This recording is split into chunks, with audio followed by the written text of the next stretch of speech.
I'm just going to continue the conversation I was having. Hi, everyone. I'm Chris. I'm hosting the stream for the very first time today, and I'm joined for the very first time by Aaron Axsmith up in the corner. Hey. Your audio's on. I'm actually looking right at it. I'm like, we're not doing this again.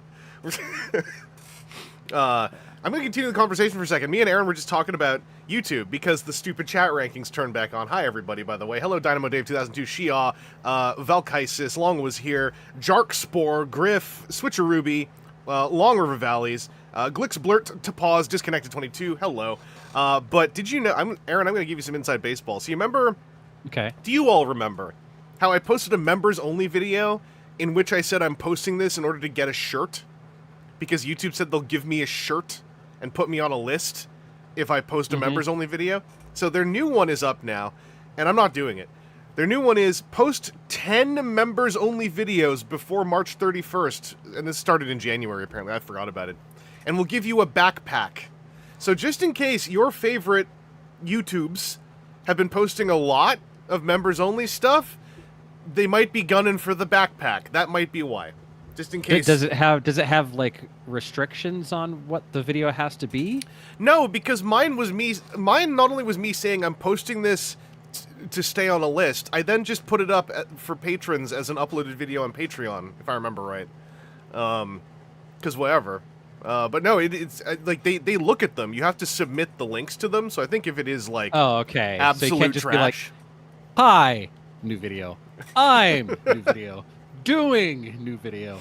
This new video for a backpack. New video. Wait, shoot. I need 4 two more. Dang it, I things. should have done each word. A, I don't see any details on what the backpack is. And if you're going to give me a backpack and convince me to do something for it, it has to be better than my current computer backpack that cost like over $90. So You know, for a giveaway like that, it's going to be one of those like drawstring sling bag things. well, number 2, I got the shirt. The shirt sucks. It's a sweatshirt that feels gross on me because it turns out I don't like wearing sweatshirts. Number 1, but number 2, it's just a dank ass white sweatshirt, white off-white gray sweatshirt with a little YouTube logo on it, so I can go to the gym and get punched in the face or something. But that aside, me and Aaron do have You to know hit the ground who running. makes good shirts? Who? The Extra Life shirts. Those are good. And not only are they good shirts, they offer a T-shirt, a shirt I can wear normally. I mean, this may be just me, right? Who wears long sleeve, fuzzy on the inside sweaters anymore? There's too much global warming. That's an overlayer. That's Yeah. like I've got a T-shirt on underneath it, and now I got to go outside, and I'm going to be out there for a while, but I don't want to do a jacket, so I'm going to throw on like a pullover. That's not. I'd just wear a jacket. Yeah, I would too. But there are some people out there that I mean, it's a personality thing, right? different clothing tastes than you, believe it or not. That's ridiculous. That doesn't make any sense. Aaron, I completely bulldozed through you posting a link in the chat.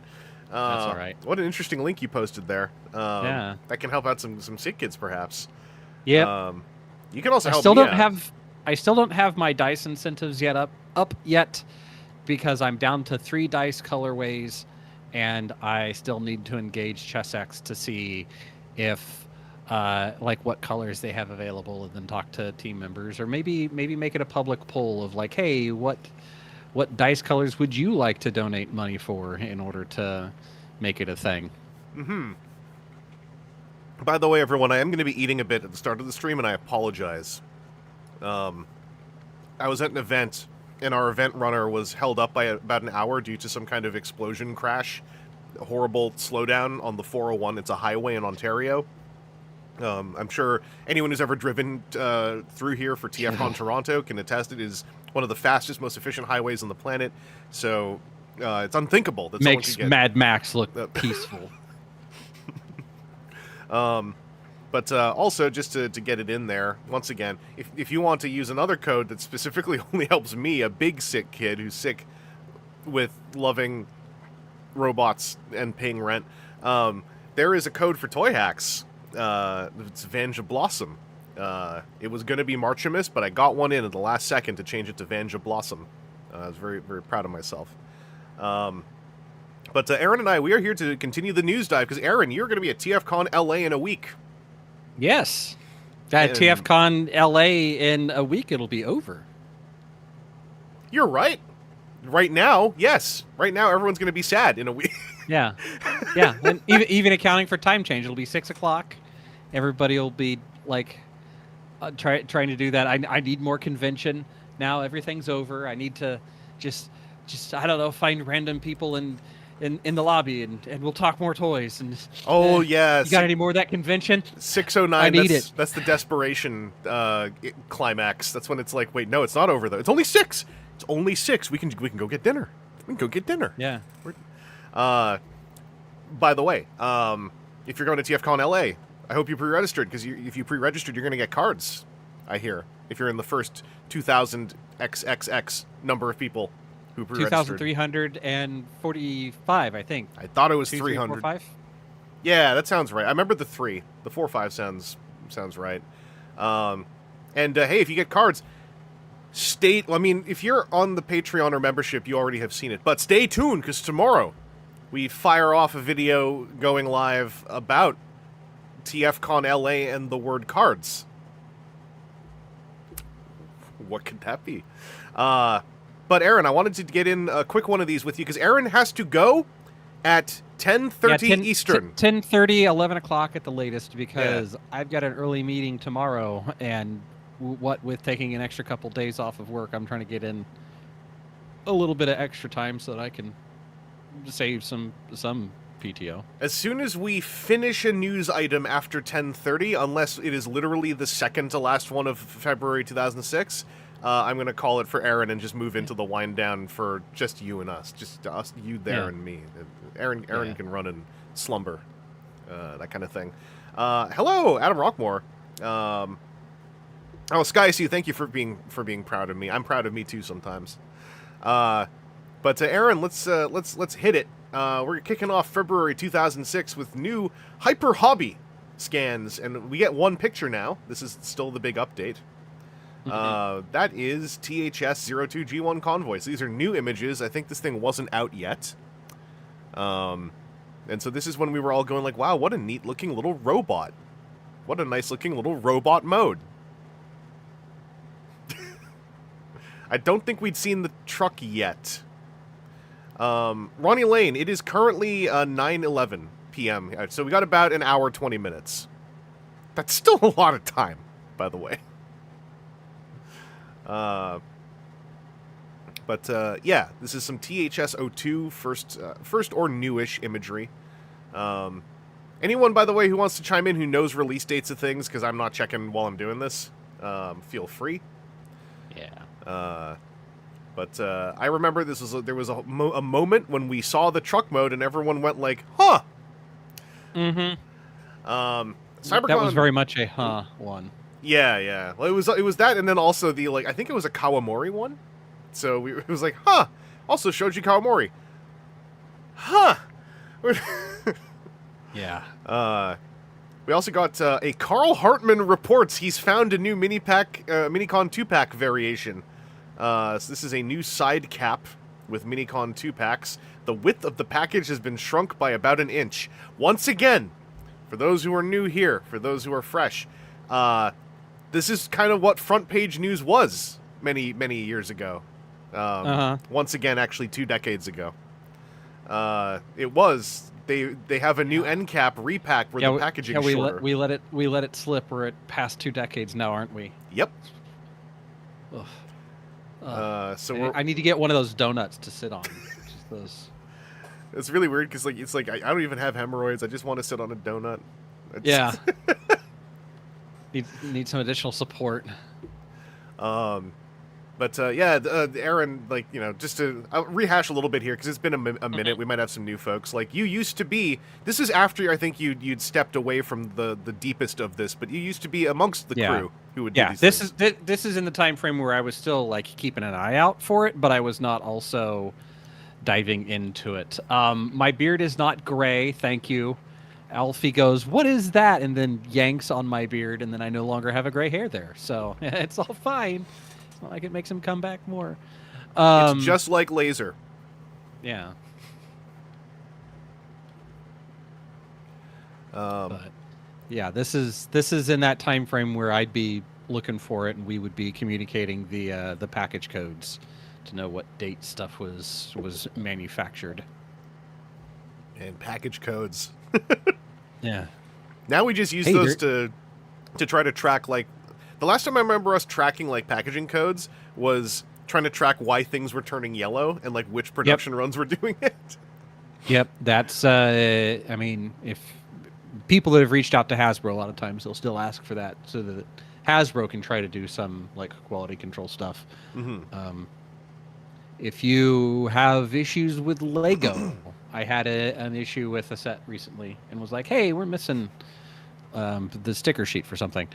And they're like, oh my gosh, that's terrible. How are you going to make it look good? Just give us we'll get one shipped out. And if you can find it, can you find a package or the box? And there should be a number printed on it. And it was the same thing. Just to be have an idea of where it is. Probably really what happened was somebody got 2 stickers and I got 1, and it's not the end of the world. But still, the fact that it's a lot of times hunting things down. They got 2, and though. making it good. Yeah. So you have a message from Mirai Baby in the chat, by the way. Yep. Paying her for Stitch at Disney, yeah. In May, we are going to Disney. We're not doubling up like we did for TFCon last year, and that is an acceptable method of payment for Alfie is Stitch merch, and it turns out you can get a whole bunch of it at Disney. And Chris Muse, we are in February 2006 for this stream, kicking it off there. Probably not escaping it, but we'll see what happens. Yeah, we'll see. Yeah, I never say never. So long as February doesn't go long, making it to March is Michael Bay is at the top of this. Michael Bay is at the top of this page. This could be a problem. Oh boy, I just noticed. I scrolled down, but Repro labels create a Transformers faction symbol contest winner announced. Congratulations to Xenocryst. Probably meant to be Christ. Actually, no. It's 2006. It might be Xenocryst. I'm not sure. It might be Xenocryst, yeah. But congrats to Xenocryst for this logo. It's in profile. Oh! That's like the Autobot logo, but in profile. Yeah. That's a cool take on it. Yeah. Really. Actually, yeah, props. If you're still out there somewhere, Xenocryst, good job. I haven't seen this ever. I don't remember this at all. Yeah. It kind of sucks that this was lost to time. Griffman, I'd hope that he'd do a Decepticon one too, because that is pretty cool. Because it even pulls into account like the fact that it's not. This isn't just like it got turned sideways and then smeared. It's the nose, the forehead bit up over the big eyebrow bits. Yeah. Congrats to Xenocryst. I love saying your name. That's really cool. If anyone knows if Xenocryst is alive and not a chud, link them if you know who they are. Oh wow! Sponsor update: AFA U90 graded Pepsi Primes at Big Bad Toy Store. I am so glad that, for the most part, Transformers has stayed away from grading, because it's so weird to see this. What with grading having a resurgence this decade, it feels like in cards. Did you hear to talk about cards? Did you hear about the big one with TCG or whatever the biggest one is? It's a TCG. The grading companies, you mean? Yeah, the Crap, PSA? I'm pulling a blank on it. PSA, yeah. Yeah. Where there was a $20,000 lenticular Pokemon card that was released in Japan only. It was some Pokemon that has 3 different forms, and as you angle it, it changes through those 3 forms with 3 different artists. So even the artist byline on it is lenticular as well. It was really cool, but it was their older slab. So they said, hey, they have a deal where it's hey, our grading rubric for the older slabs is different than they are for our current things. So if you have an older one and you want us to regrade it, send it back to us. We'll break it out of everything. We'll regrade it to our new system and reseal it.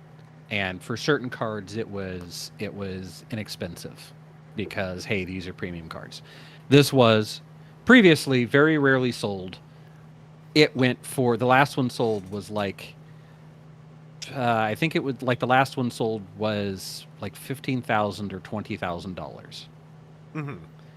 The guy sent it in, and then he gets an email saying, so when we took it out of the slab, we damaged it. And it would now grade as a 6.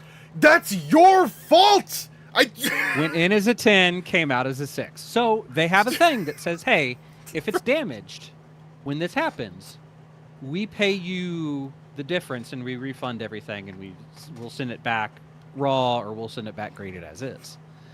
And the guy was like, okay, I mean, I guess, yeah. So he got a $18,000 check from them, along with this reslabbed card back.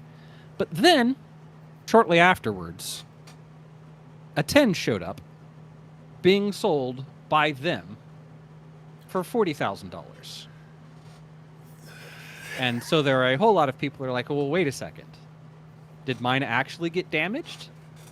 Or did this incredibly rare card come through and somebody went, oh, wait, hold on, bought a damaged one, and then turned around and slabbed the big one, and away we go. I don't mean to just start screaming it's a scam, but like... Yeah. Is there any reason to think it isn't? Because this entire thing, this entire industry of slabbing and grading is built on trusting like 5 guys. Yeah. No, trust me, I know how to grade on a 10 scale. No, really though, I do. Also, I'm so incompetent, I knocked your 10 to a 6 on a thing that surely I would have been aware is like a $20,000 piece that I'm about to juggle and drop. Sorry, I got some of those numbers wrong. Fair market value, they said, was $20,000 beforehand. And then the one that is up for sale by PSA is going for $45,000 for a lenticular deoxys. Yeah, I should say, like Ronnie is pointing out, like for authentication services, like there's versions of this that are fine, I think, but the wider, and I'm going to say especially trading card oriented version of it has so little what I consider to be genuine objective oversight. Like as far as I've ever seen, at the topmost level, it's still, no, trust me though, I've been in baseball cards for 50 years. And it's like, that's cool, but year 51 might be the year you heel turn. So I don't know. Yeah. So yeah, it's a thing that I can appreciate for like authentication, but when it comes to like, you know, it's a fun thing to see people crack packs. Mm-hmm. I get that dopamine hit cracking packs, but then seeing people are like, oh, you know, and sometimes I get a little bit of that brain sickness of this is how, you know, like, oh, this card is worth the pack or whatever if you hit a good rare. But I've never sold cards in quantity to make up for it. And then even worse so when you see people opening like collector boosters or Pokemon stuff, and they're like, oh, you know, if I get this in a 10, then it's pays for whatever. And it's like, then it's gambling on top of blue chips trading. Like I play a lot of TCGs. I'm just now really hot on Ultraman, you might have noticed from yesterday. Yeah. And I tried to mention this here, very slight tangent also, because like this is really not a non-upper news story staring us in the face too.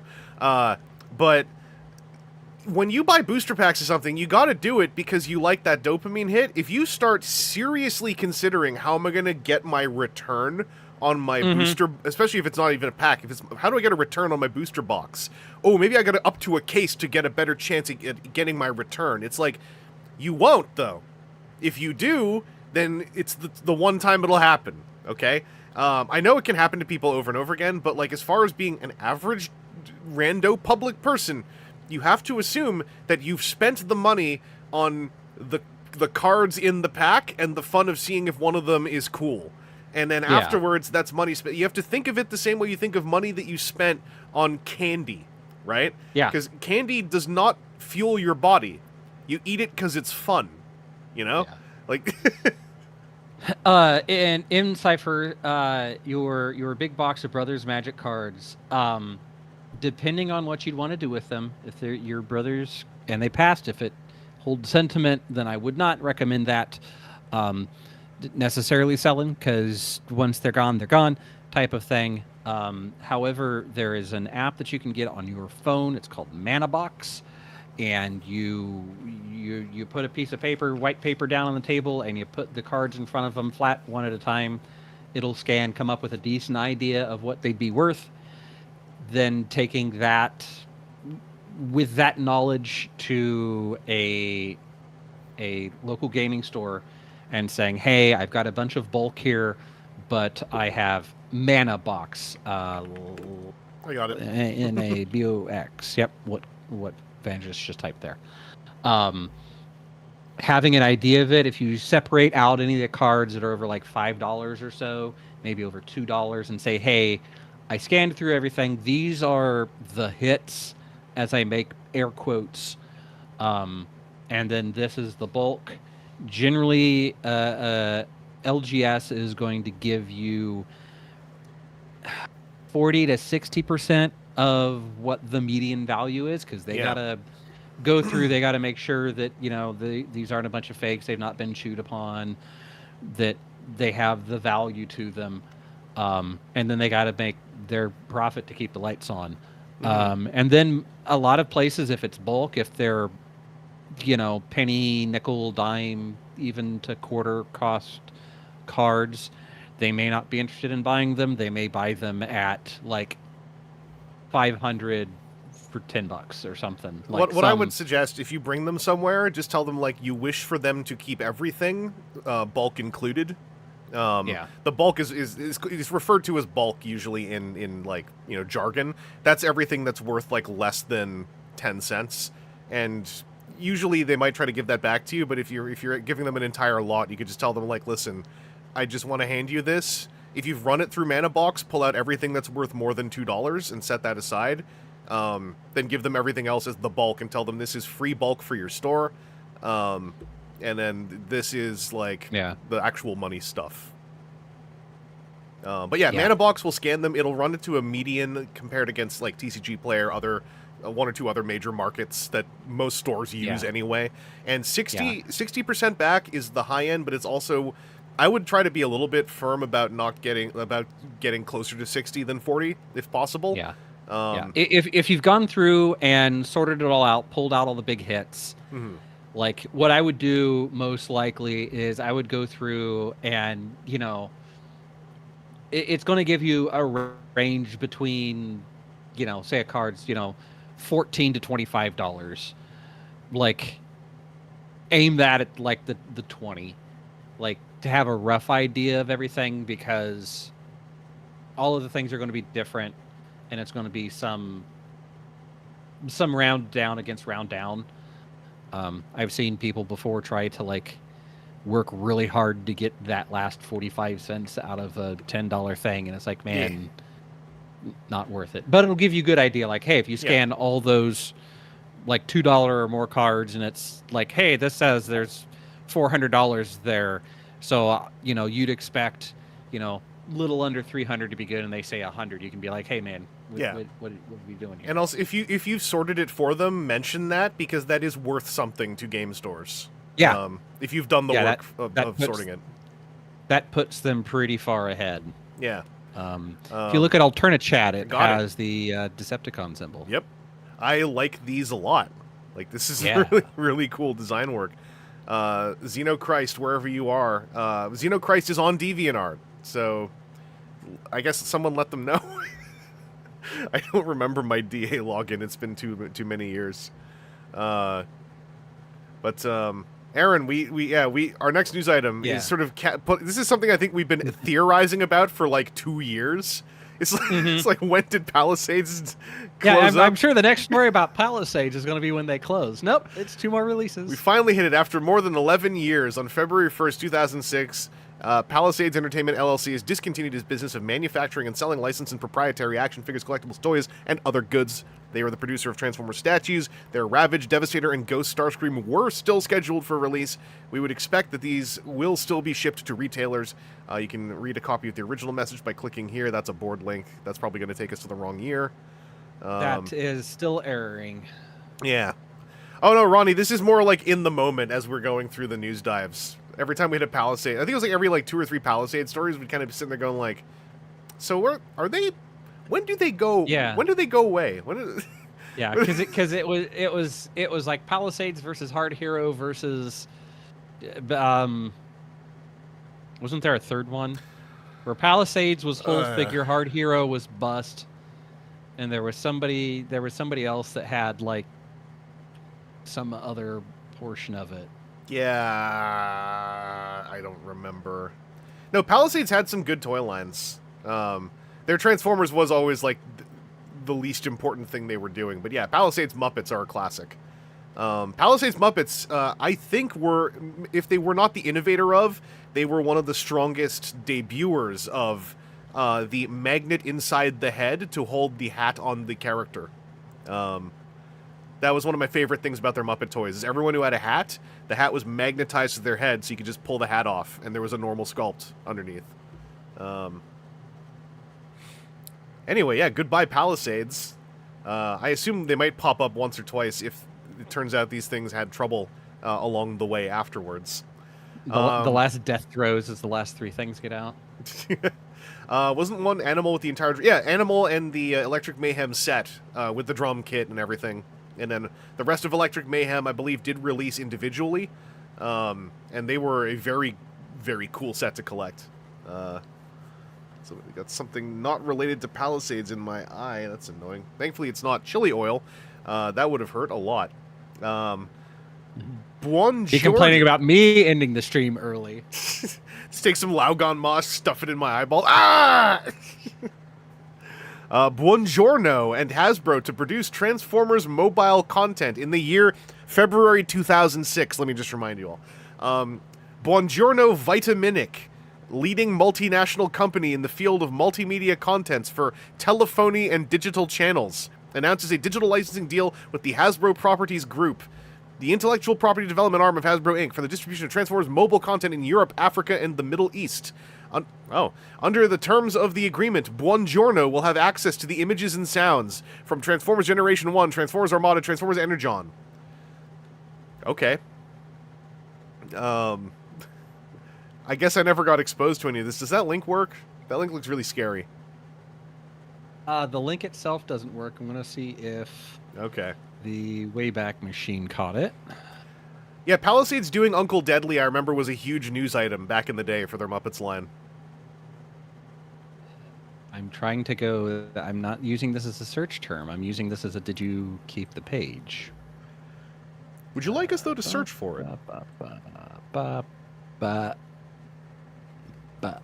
Okay. Oh, thank you, Sideswipe Prime, saying, the Middle East had really cool feature phones in that era. My aunt had a Sony Ericsson. Okay.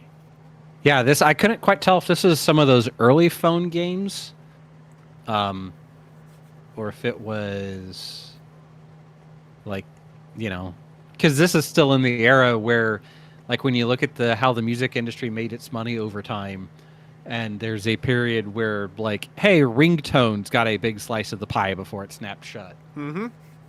A Wayback Machine has 1 hit. Early 2006. I had a number of cell phones through the 2000s. I had a Razor at one point. I love that phone. And it is in Dutch. And it says you need to pay for this page. Okay. That wasn't the outcome I was expecting. Yeah, I was like, oh, hey, this is a whole bunch of language I don't speak, but Google says it'll translate it. You have requested a page from the Newsbank press release database. Provides this page free of charge to subscribers only. Hey, hey, this is classic. Thanks to TransFan2, we've got images of Universe, Bone Crusher, Long Haul Scavenger, and Hightower. This is probably one of our first looks at the Decepticon Build King. So that was a classic. Yeah, Glickspert knows where it's at. The Razor was aside from the way that the Razor's touchpad membrane would eventually just die, that was the worst part of that phone. I think I had 2 Razors, because, like, I liked it so much. It was a really just pleasant phone to use. I forgot which one this is. Is this supposed to be... Is this one... They did, like, 5 releases of that in very short time frame, as memory serves. Which name did Build Boy get? I do not remember this one specifically. Because this is the Target one.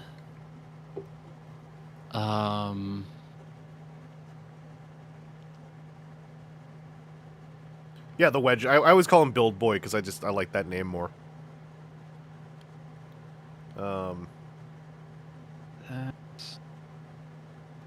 Okay, the first search comes up with the... Probably Bone Crusher, yeah. The small version. Bone Crusher, Scavenger for the other 2.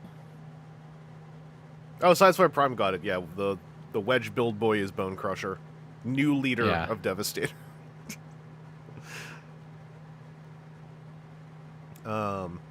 We also have a little news update on the Diamond Select Toys Matrix of Leadership. It will include a light-up feature. Man, this is one that rhymes. Didn't Hasbro just show off their Yeah, I new? know. It's like, hey, so 20 years ago, we had this one. Mm-hmm. What's up, Chris Carnage? Yeah, nowadays we have one that sings, like a CSM Bandai toy.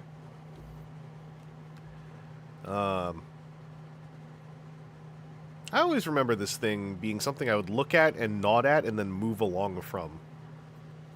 Yeah, I know that there were quite a few conventions there for a while where people were wearing it upon a chain.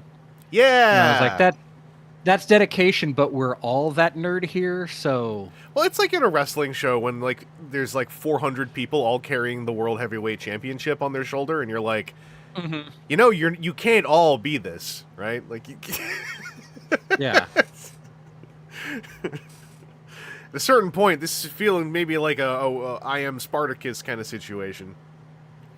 Isn't that thing super heavy? I never handled one in a way that I can remember. I think that one was mostly plastic because they've done multiple versions of it. The one that I'm thinking of was a I mean, it was just like ABS plastic. I mean, it's big, but it's not like it was made of steel or something. The bigger problem is more so that, like, you have a somewhat large orb attached to the front of your chest, and then if there's a whole bunch of you that start banging together. And Chris Carnage has one. He says it's not very heavy. And I'll say generally the type of people that would be wearing something like that at a convention maybe aren't also the people that are entirely very great with their proprioception, their sense of where they are in a crowd, that sort of thing. Proprioceptor's my favorite Transformer from 1986. Yeah. Somebody gets excited and your shoulder gets clocked by this thing and you're like, dude, man, it's got ridges. Like, yeah. Like just be aware that you've got this whole thing. We've got same sort of person that has a giant backpack at a convention and clocks someone with it. Oh, I'm sorry. I love the classic, the left hook backpack to the chin. That's a classic. Yeah. Okay, yeah, so that's why I probably thought it was polystone. Yeah, that would be... If people were walking around with solid polystone matrices, it would be heavy, and half of them would be broken by the end of the show, I think. Yeah. We also have a hint for the location of our 5 keys, 5 sites contest key. It's located somewhere within the vast articles section. That's not a helpful hint. That's... Yeah. Thanks, Joe. It's like it's in the articles section. Okay, which the site's been around for at least 6 years at this point. So, Hasbro announces a webcast from Toy Fair. Yeah. On February 10, 2006. They're gonna webcast. You're not on 56.6. Oh yeah, if you're still on 14.4, rip. They're gonna webcast their management presentation from Toy Fair via the internet. On Friday, February 10th, 2006, 8 a.m. Eastern. Yeah. So 5 a.m. Pacific. The webcast will be available to investors and the media in the Hasbro Investor Relations homepage. So this wasn't even really for people. This is... Yeah. Oh, click the webcast microphone! Oh, that's really cute. I love the word webcast. We got to bring that back. We're doing a webcast right now, Aaron. Like, technically. We are. Rebel Lordkeeper, my dad was horrendous for the backpack spin attack. Yeah. Yeah. Gen Con is where it's about the worst because you're buying a bunch of very large square boxes at Gen Con, and there's a couple of, like, the game backpacks that are, like, 2 foot deep, big square backpacks to hold your stack of boxes, and then it's Gen Con dealer room is very packed almost always. And yeah, no, people, this is, I'm not going to say just people who wear necessarily, but especially at a convention, if you have a board game box backpack, which is usually built around the idea of a 12-inch by 12-inch cube, perhaps 2 of them stacked together, like, you're a monster if you're wearing that on your back in a dealer room. That's like there are many. That's Death Stranding tiers of like proportions you're adding to your body. Yeah. That's where I'm thankful. The last couple of years they've started, like you're not you can no longer have wagons or like strollers unless you have young children in the stroller.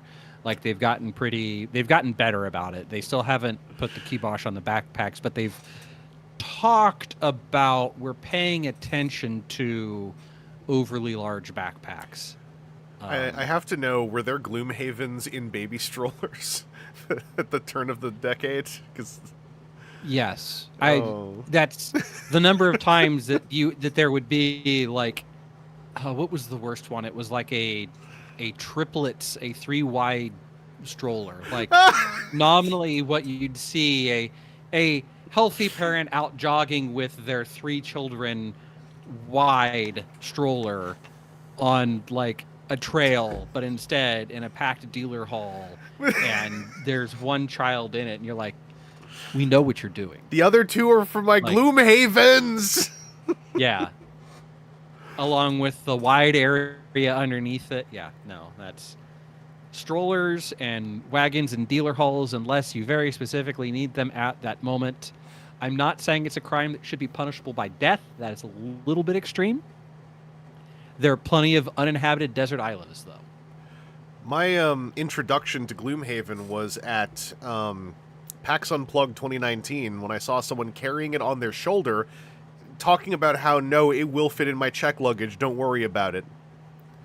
And I remember thinking, like, you are really confident that you're not going to buy a single other thing at this show. Yeah, it'll fit in checked luggage when you leave everything else in the hotel room.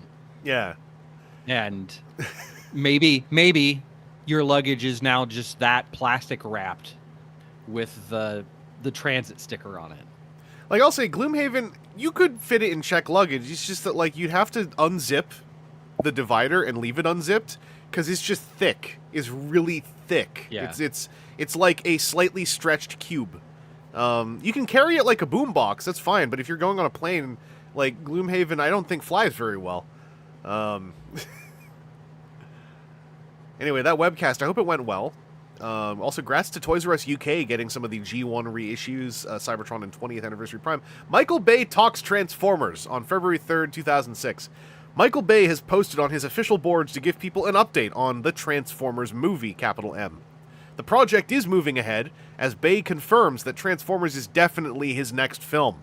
Also, the film is scheduled to begin shooting this May. For his full comments, where he talks about the concept designs and more, click here. Yo, T-Fan page, what's up? No longer exists. Oh, it doesn't exist. Oh. Trying to see if Archive caught it. They haven't yet started filming the movie, so we're in it now. Archive.org must have all of the hamsters falling off the wheel, because she's just spinning. Don't they know what we're trying to do here? Our important work? Like, look, we haven't done it for a while, so they've let all of the 2005, 2006 specific nerd internet stuff fall off. The walls of Ba Sing Se are indestructible, but someone still has to upkeep them when they're not being destructed. We got a couple of hits here. All caps. Oh, boy. I know it has been a long time since I've posted here. Sorry. I want to tell everyone my next movie is Transformers. I'm really excited about it. We have been drawing for 9 months. The alien robots are awesome. The script is getting very close as well. Steven Spielberg has been very involved with me on the script, working with Kurtzman and Orsi, who just came off of Mission Impossible 3. We start shooting at the end of May for a 474 release. How much do you want to bet Fantastic Four will move after they see our stuff? We have some mind-blowing images and action in this film that I know will satisfy the T-fan base and turn non-Transformer fans into one. The movie has real edge, humor, and heart. Sorry, I gotta catch my breath. I've not gone running for a while. I'm doing walking. I'm not doing running here. There are some rabid fans out there. I just found out that we had 9,456 attempted hacks into our server that holds the movie artwork just in the month of January. I had that server disconnected today. I will keep you in the loop weekly now that it's just refigured how to log into this site. Thanks, Michael Bay. Damn. So is the part where he talks about concept designs the part where he just said, the alien robots look cool? Yeah. All right. Which we know that Aaron Archer was working with him at this time, or providing things to him, so. Mm-hmm. So I didn't even get to click the link. I got so, so thrown by the... Jesus, you're right. This is just... Caps, man. That's his avatar on his own message board. Oh, you've got a later one. I've just got him like in a white shirt and ball cap. Oh yeah, thank you, Ali Convoy, for digging up the link. It's there's some replies here. I want to take a look at some of the replies. Super Dave says, well, I'm going to assume this is the real deal for once. Smile. Good news indeed, Mr. Bay. Good to see you around finally. On your own website. Yeah. It's the only post you ever made. You heard it here first. Thanks, Mike. Thanks, Mike. Cited men. Nelson, I guess, maybe. Cited men. Moderator, Trigger Mike. Well, there you go. I'm not going to lie, I'm still not convinced. If anyone can make me a believer, though, it's Michael. I look forward to future news. Jester, thanks, Michael, you rock. Andreas, oh my! I know Transformers is going to rock! When I saw your latest flick, The Island, I thought to myself, with Bay's amazing visual style, these robots are going to look so good. Been a fan since Bad Boys The Rock, and you haven't disappointed me yet, you never will. Thanks for writing here, Michael. Your post made my day. Angelophile with excellent. Basebot with agreed. Agreed. And Michael, thank you for confirming your involvement. Although speculation has been rife and then others involved in a movie naming you, it is good to get it from you. We're all excited to see what you can bring to this and how you create this movie. 2 weekly updates. This is a big one from Raymond T. Thanks for the word, Michael. As one of the biggest Transformers trans fanatics out there, it is much appreciated. To be honest, and this is not to be negative, personally, I had other directors on my preference list to direct this one. I always liked the Michael Bay movies for the visuals and not as much for the storytelling. With a mythos as complex, diverse, full, and broad as any Transformers storyline, the storytelling has always been the most important factor for the brand. And we don't want an Armada repeat now, do we? Okay, so if you didn't like Armada, and it's the year 2006, what are you referencing? Yeah. What? Marvel Comics, I have to assume. Because, I mean, Beast Era is great, too. It's just that this, I don't know. It's like they did it once really well, so you got a lot to live up to. Yeah. That said, comma, ... I wish you all the best of luck getting this thing on the silver screen, and I am prepared for you to at least try to knock me off my feet for the best movie in cinema history. I love negging Michael Bay on his own message board, actually. This is a pretty good, flex. But I must warn you, I have been waiting 22 years for this, including the dark ages of Transformers popularity, and I can imagine and have imagined quite a lot. To impress me, you have got your work cut out for you. I hope you'll enjoy the challenge. Greetings from the Netherlands. Don Murphy's trans fanatic #1, Raymond T. This is beautiful. Yeah. I don't even know where to start with that. SabertronianSpaceStation.com. Hang on to your dreams. The future is built on dreams. Ed Fuego. I'm really anxious to see what this is going to look like. Giant robots that transform into vehicles and such is pretty easy to think of when it's a cartoon, but live action is a little tougher. I just can't get my head around it yet. It's pretty exciting, though, although 07 is a long way. It's literally 11 months away. Thanks for the update, and I am looking forward to being able to follow the progress of the film. Being interested in how getting a film created happens. I think many others here are as well. Have you considered some sort of video blog thing? A la King Kong and Superman Returns. That's actually kind of prescient, isn't it? Like, have you considered making a video weblog of the making of your film? It was interesting to have that kind of access to the making of the film, something we never really had seen before, at least until the DVD was released. Great to hear from you, Ed Fuego. Scorp, 07 was 19 years ago.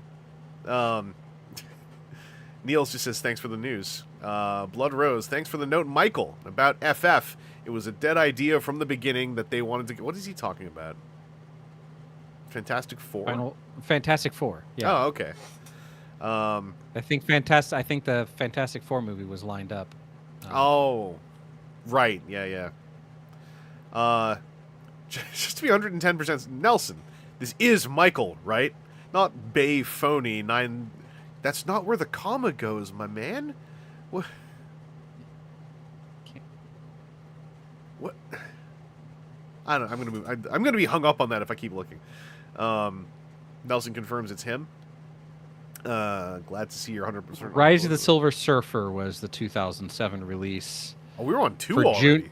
Came out June 15.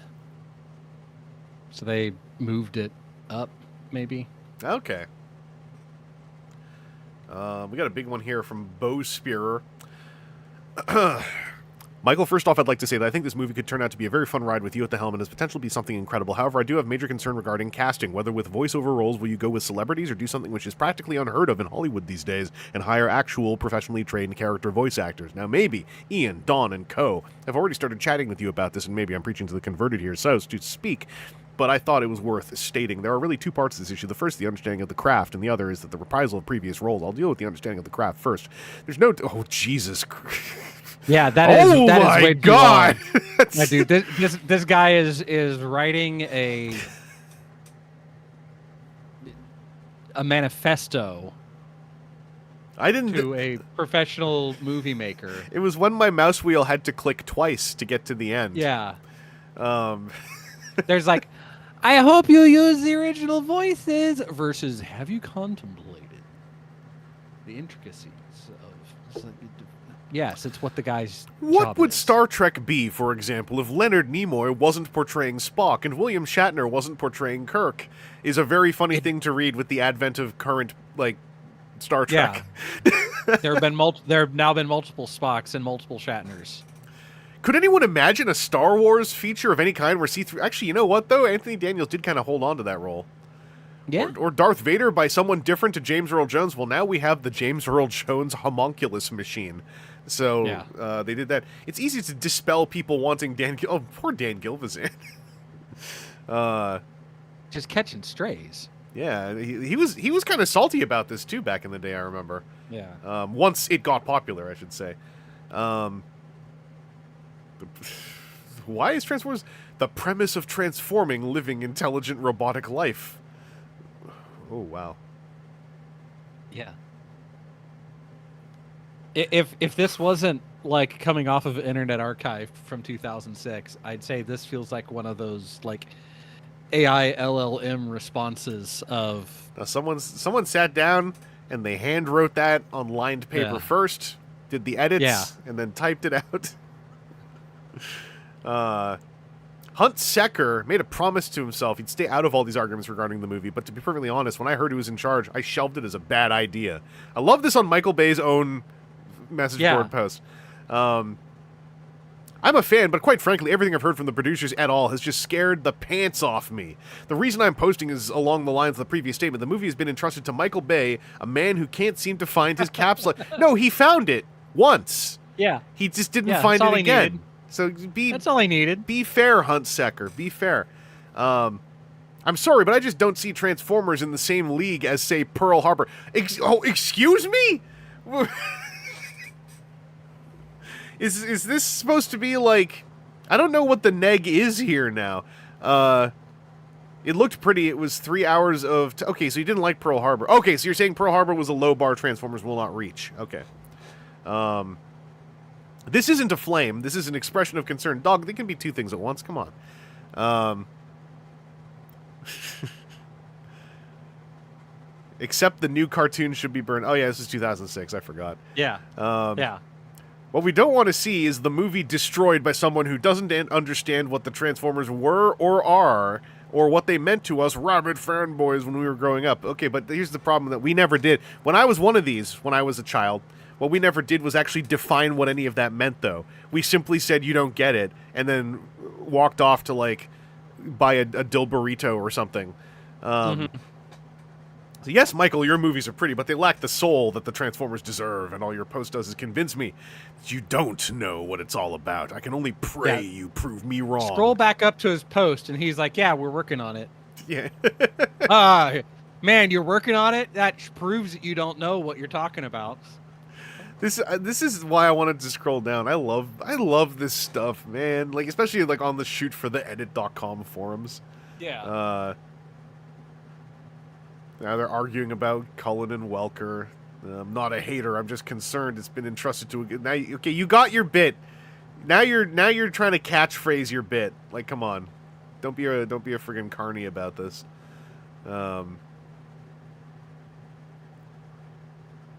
Oh, this for those of you who were not around for this. This is what message board debates looked like, by the way.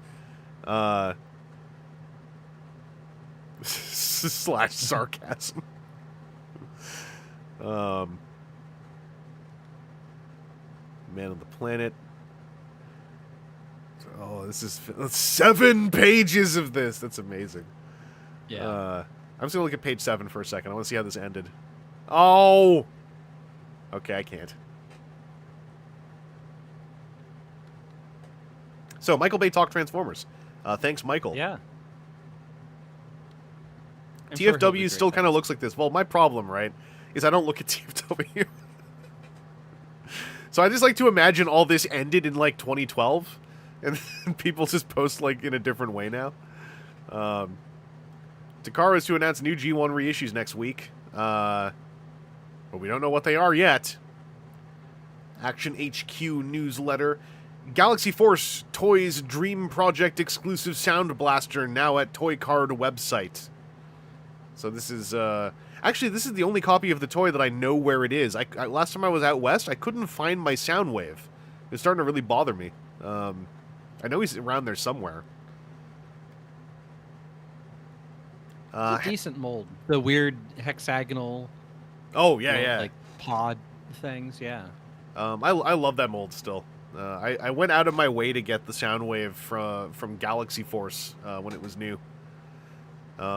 Sorry, this is making me feel well happy.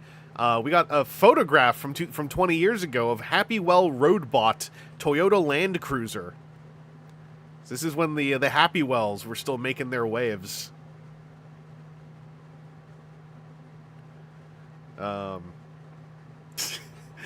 Robot Lorekeeper. I just had the emotional roller coaster of why did I say that to the official TFW podcast guys, and then oh wait, there's no way they actually use the boards. Yeah, no, we use our podcast forum, but like it's like its own. I have threads that I'm subscribed to, and occasionally I'll go look at other things and go, yeah, this culture's changed enough, and I am still aware enough not to old man yells at sky about how it used to be and these kids doing their things. It's all right. From years, I've been exposed to bits of it through other people who are trying to use it, and like, it's fine. It's not nothing for us there. I mean, we use the Diaclone reboot thread sometimes, but the Diaclone reboot thread is almost like just a weird bulletin board that exists on the forums, and the podcast subforum is like a different forum that lives in the forums that nobody uses. Oh, to pause. Yeah. Gasp. Is that a Roadbot warrior with lights and sound? Why, it is. It is. Can't see the other photos, unfortunately. This review is on It's not on tonko.com. Colin! It's not on tonko.com. It's on tonyco.com. Does that link work? No, it is now a .shopping.org page and cancer. Ew.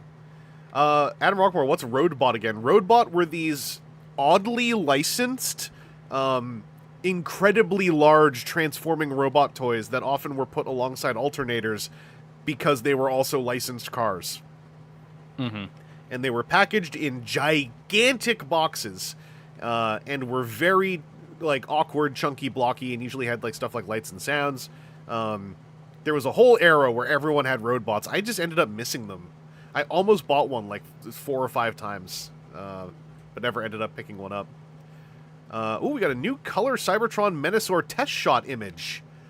This is one of our first looks at Cybertron Menasor. For this toy, by the way, now, there might be some of you who had this as a kid and are now adults.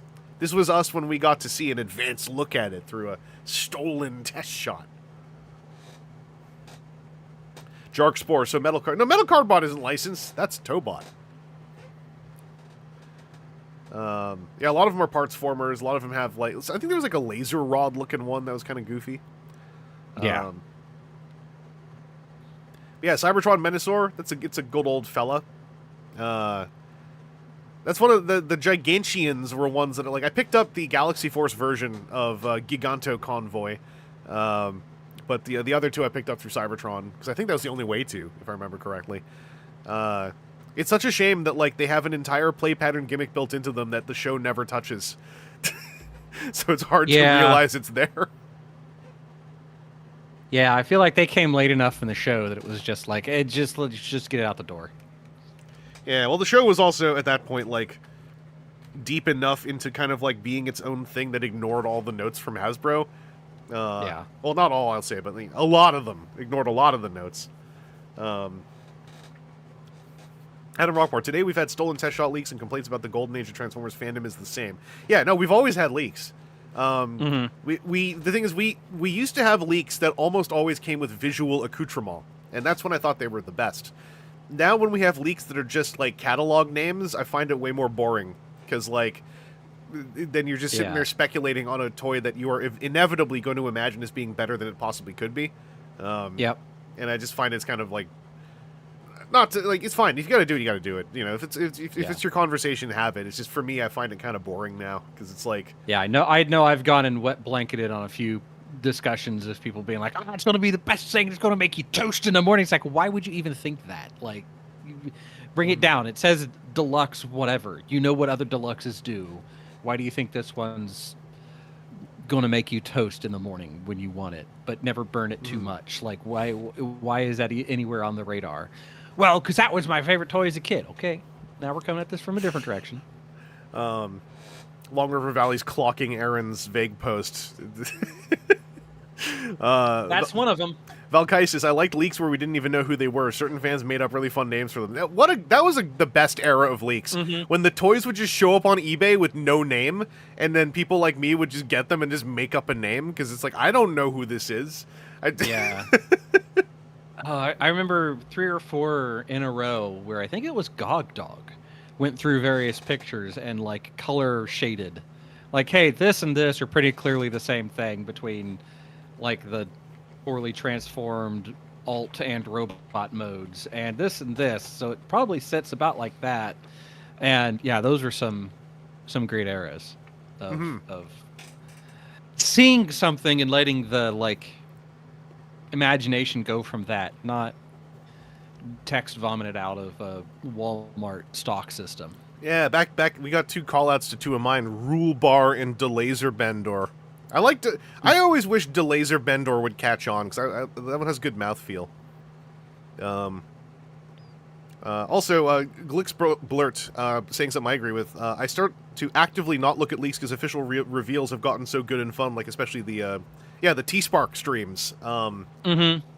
Yeah, like, we have a good pipeline for info now that is usually still ahead of time enough to be useful, I think, so I just don't really see much of a point. And now, a number of leaks nowadays are just leaking what the presentation's going to show 12 hours before the presentation, so it's like, I don't even care, like... It's more like a presentation teaser than... Well, it's like it's someone trying to scoop it, I assume in seeking of, like, leaker clout, but it's like, dog, you're within spitting distance of the Hasbro presentation. In a day, no one will remember you. They'll attribute their memories of this to the Hasbro presentation. Because that's just how fandom brain tends to work. So, like, yeah, there's no point. Like, Did TFW ever 12 consider hours, not 12 covering... hours before, you might just be the video editor that put it all together for him beforehand. Good job. Yeah. TFW ever consider not covering leaks? Not really, because it's kind of like if you're the only site not covering the leaks, then you're just the site that doesn't have a news item.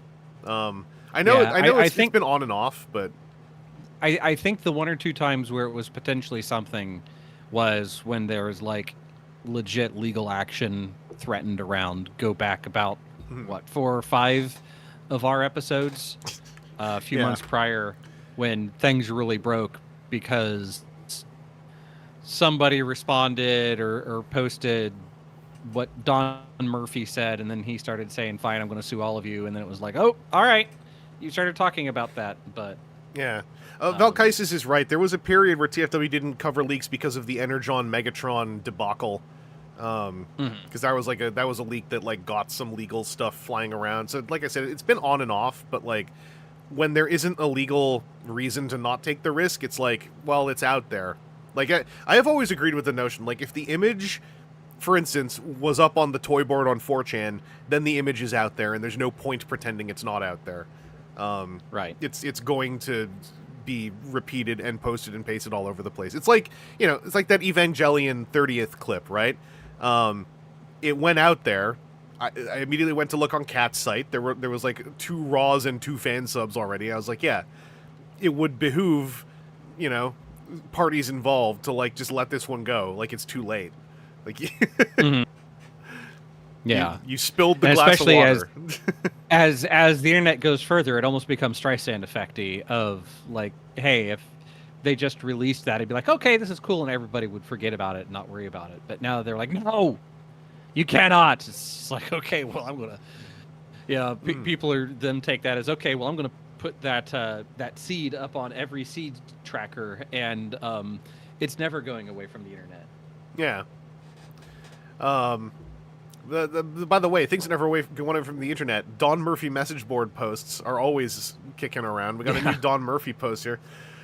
I should tell you all that the Cullen Welker thing is far from a done deal. I spoke to some DreamWorks executives last week long distance, and they really think the old voices link our new movie to old things. I disagree. I know you do too. It will be Michael Bay's decision. When I prepare my report to him about this very subject, I will let you know. I believe this is the only thing the fan base is in agreement with. So I do appreciate the little thrown out quote there to what is probably an executive thought process, which is old voices link our new movie to old things. That sounds like something that I have heard elsewhere. Not about Transformers specifically, but just as a concept. Well, that means if you're using the old voices, it means you don't trust the thing and whatever, or it means that you're showing respect to the old thing, and so whatever. That's deep into the subjectives of the nuance of the human experience that executives probably make a whole lot of money bullshitting about. Well, if there's one thing that a producer, executive type person is very good at doing, it's wanting something and then inventing reasons why it's not their choice that they wanted. It's simply the correct thing because of a bunch of vagaries and ephemeral nonsense. Look, we did a survey, and the survey showed that there were a significant number of people that wanted it exactly the way that I wanted it, never mind the way that the survey may have been written, or the survey numbers may have actually been, or if it's actually a statistically significant survey, or if it was just I asked 3 people at my kitchen table this morning. Yeah. This is a slight tangent, but it's the exact same kind of thing where an executive says, well, have you considered Hellboy only turning red when he gets angry? It's an original idea I thought of all by myself, that a normal guy gets mad, changes color, and gets bigger, and grows maybe some kind of extremities out of his head. You could call him the Incredible Hellboy. That's one of my favorite anecdotes from the original Hellboy film that Guillermo del Toro gleefully and readily shared all across additional featurettes and media, that they wanted him to basically have the Incredible Hulk, and that he had to fight with fists almost for them to have Hellboy be called Hellboy and be red. he had to fight Because it turns out that exec owns 43% of whatever company it is that's funding this thing. And yeah. They wanted Hellboy to be a normal guy who turns red or maybe green, which is a better color for screen, when he gets angry, and then becomes the Hulk boy. Heck man. But he's not a boy though, so we could just call him Hulk, I guess. PT asking, what the hell would he be called if not Hellboy? What a great question, right? What a great logical question. That in the year that film came out, you had to fight tooth and nail to simply say, I don't owe you an answer for that question, because that's stupid. Yeah. Robolorky is saying he was Hellboy here, but he was actually Mighty Hell in Japan. That's not a bad name, actually, for a movie. Just Mighty Hell. I like that. Because also that doesn't solve the problem that I think people were trying to imagine was there. It's like, we can't call it Hellboy. Like, you're right. We can call it Mighty Hell. We can call it Hell Inferno Satan. By the way, the Diamond Select Matrix Leadership is going to be 175 American dollars in 2006 and will be coming out in July. How about Debilman? That's one of my only things I remember about the live-action Devilman film is when, like, I think it's Ryoma, like, just, like, points at him and says, you are Debilman! And, like, I remember it, that's all I remember. I remember it being otherwise really disappointing and silly, the live-action Devilman. What's the Matrix? Hasbro Pulse, just show me everything Transformers. I don't need... Are you looking for the Matrix? I was trying to go see what the Matrix is now, but it wants to like shift me into like the different collections. Have you considered footballs? Football helmets, maybe. $139.99 is what the current Matrix is going for. One of the few things that got cheaper as time went on. LED core with pulsing blue light for cinematic display. And it Please sings. From the touch. By the way, in 2006, we found out that Activision has picked up the rights to publish the video game adaptation of the Transformers live-action movie. Oh, that was a bummer of a game, if that is the big console version. The DS ones, they hold up. Xbox 360 one, though. What do you mean there's a live-action Devilman? Don't look into it. Forget I said that. Just forget I said that. It's not worth it. Supreme Starscream, now marked down to as low as $20 at Walmart Canada. So that's 20 Canadian dollars. So do me a favor, click on the image. And when you got that up, like, I appreciate that that the person that posted this like blurred their credit card details. However, they tried to blur the barcode with a single swipe. Hang on. And, not how barcodes work. Yeah, there's some. Yeah, you. Like, no, the swipe was also kind of. It's like in a bit of, because it was with a mouse, so it's a little bit. Yeah. Curvy. Well, it doesn't matter because all you need is one line across the barcode to make the barcode work. Also, the way that this stuff was blurred, I think, is unblurrable. Yeah. With the right tools. The text might be a little bit harder, but yeah. Also, they were buying a lot of Mutate and Leo. Also, yeah. Wait, what's that about? I don't know. Maybe they really like Leonardo. Yeah, I guess so. Or it's one of those cases where they've got 4 there, so maybe that's all 4 of the Ninja Turtles, but only one of them got named in the SKU. Yeah, it could be. I mean, hey, congrats. And also congrats on your $20 Supreme Starscream. Yeah. Yeah, Ronnie Lane saying, I assume it's an assortment barcode because there's 4 of them. What if, though, this person was just like, you know what? I'm just going to buy 4 Leos and repaint them myself. Yeah. Because I can't find the other ones. All right, we got new images of Cybertron Deluxe Excellion and Skywarp, thanks to eBay seller SPX Toys. So again, for those of you who may have been children who owned this toy as a child, and then grew up to be adults now. This was the first way that the rest of us saw this toy that perhaps was formative to your own makeup as a human being. Was it had the word SPX_hottoys@hotmail.com written right above a picture of it. Chris Muse, my girlfriend and I broke up sort of over that Starscream. My apologies. Glixblurt warped tail fins even when new. Mm-hmm.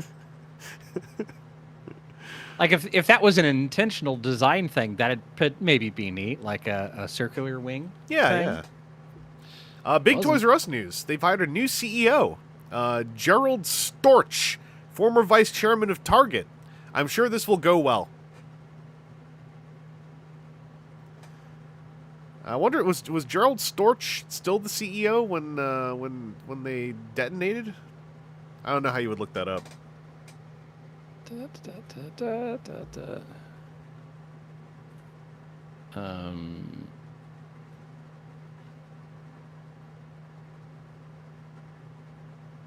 Yeah. He's the founder and CEO of Storch Advisors, a global business and management advisory firm. Frequently on television discussing retail and consumer news, including appearing on CNBC, Bloomberg, Fox Business. Prior to Storch Advisors, he was the CEO of HBC, the parent of Saks Fifth Avenue and Hudson's Bay Company. They're doing well. Prior to HBC, he was chairman and CEO of Toys R Us. They did well. And vice chairman of Target. He began his career at McKinsey and Company. Yep. Oh boy. Harvard College, Harvard Law School, Harvard Business School. Yeah, yeah. Lets you know where he lives.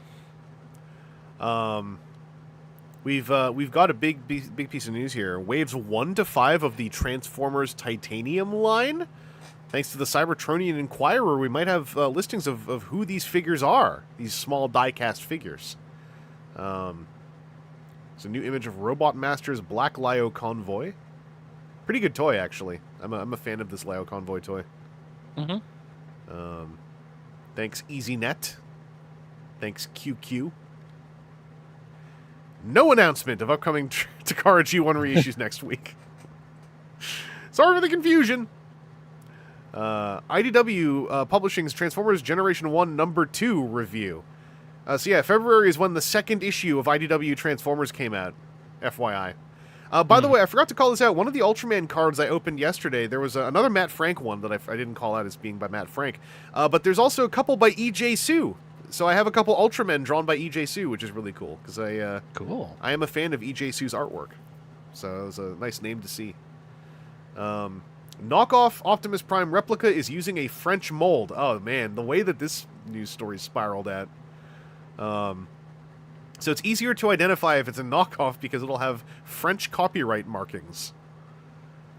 We've gone on about this a whole lot, I think twice, so I won't rerun it. But like, this is something that I think just this concept is possibly foreign to current fans nowadays. You know, like, oh, replicas of G1 toys for the purpose of being counterfeit, and yeah, and just how heavy and raw dog it was for a while. Yeah. Like, as soon as one of them got out there, it was suddenly there's 19 different colorways and all of that. Yeah. And we got the Hasbro Transformers Image Archive now open on TFW. I assume these images exist on the site somewhere else now. That link actually takes you to the Transformers Images TFW. Toys, wallpaper, screen captures. Hello. I just had a suspicious connection blocked. Oh, because it's an HTTP. That might be why. Yeah. But yeah, this is the same thing that's kept up to date. Mostly. Transformers Customs. Oh, it's just the forum. Okay.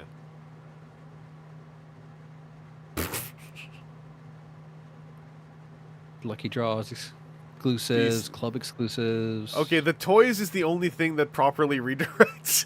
Everything else goes to... The customs goes to the sub-forum. Some of them just 404. Some just go to the message boards. Yeah, this is I think this is a lot of There's a chunkum that I know that Soul Fury was going through and doing. Yeah. Some of it's maybe also Joe Moore's. Let's get that Machine Wars. It's just Soundwave. That walking pose. That's some work. Anyway, congrats on that opening in February 9th, 2006. Big Bad Toy Store adds alternators Mirage and Meister pre-orders. Transformers Volume 1, Issue 3, cover pencils by Joe Ing. There you go. Oh, that's G.I. Joe versus Transformers. Pardon me, I missed the G.I. Joe part. There's a trouble bubble up there. Alex Kidd, I used to browse those galleries on my DSi. That's classic. I used to do web surfing on my PSP. So, similar experience.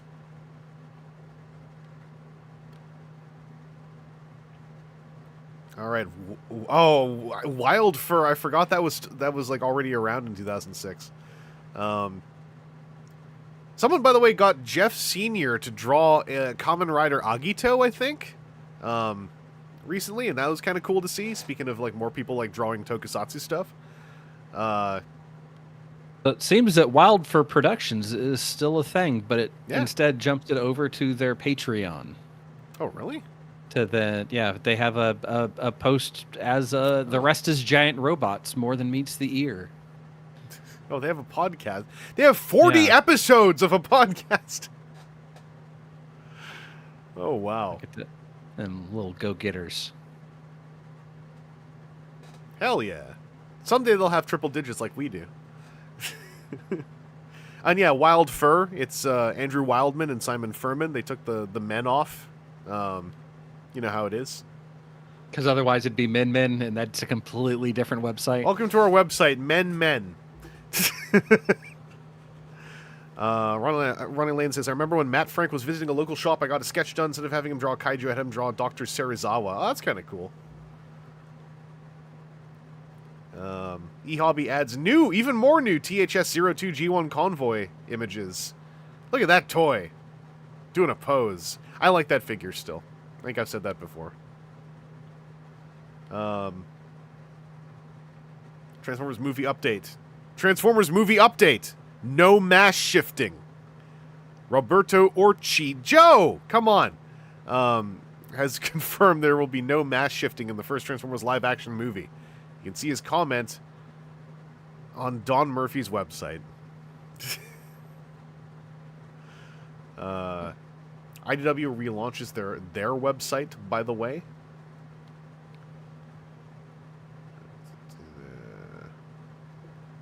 Transformers Toy Fair 2006 press release. New Cybertron Redeco details. Smokescreen and Demolisher deluxe figures coming out this spring. Yeah, Roberto Orochi. We got a Toy Fair sneak peek of the Switf.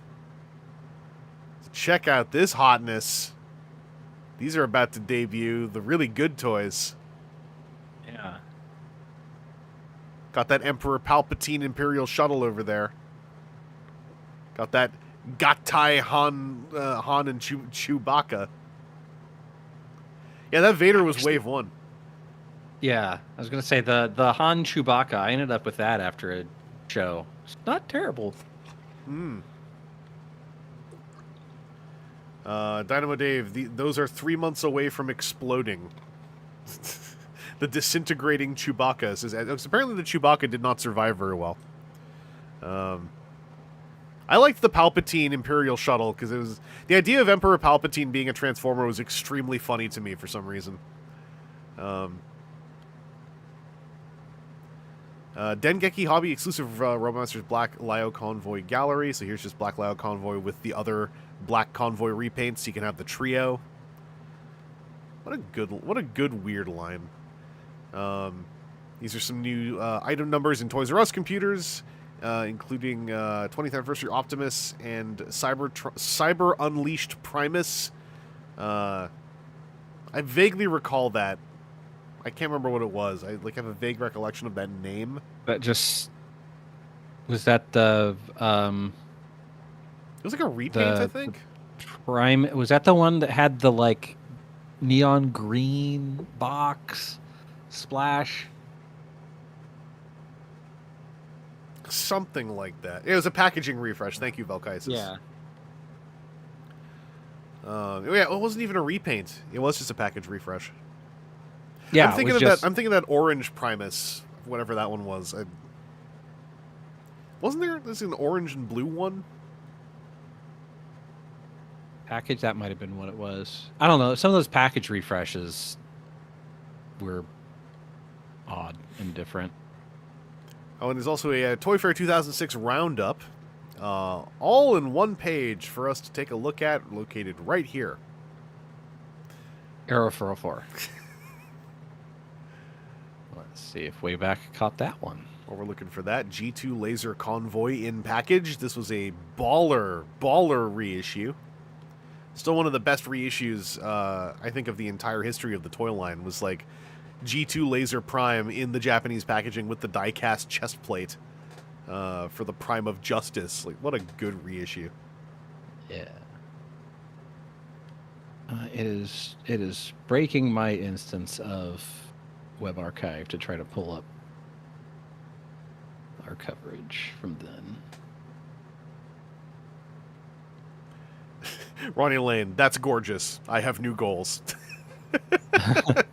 Not to make your life even harder, there's an equally baller Ultra Magnus repaint of this reissue. Also in a similar box. I think it might be the same box. But it's a beautiful reissue of the toy. Probably my favorite version of it.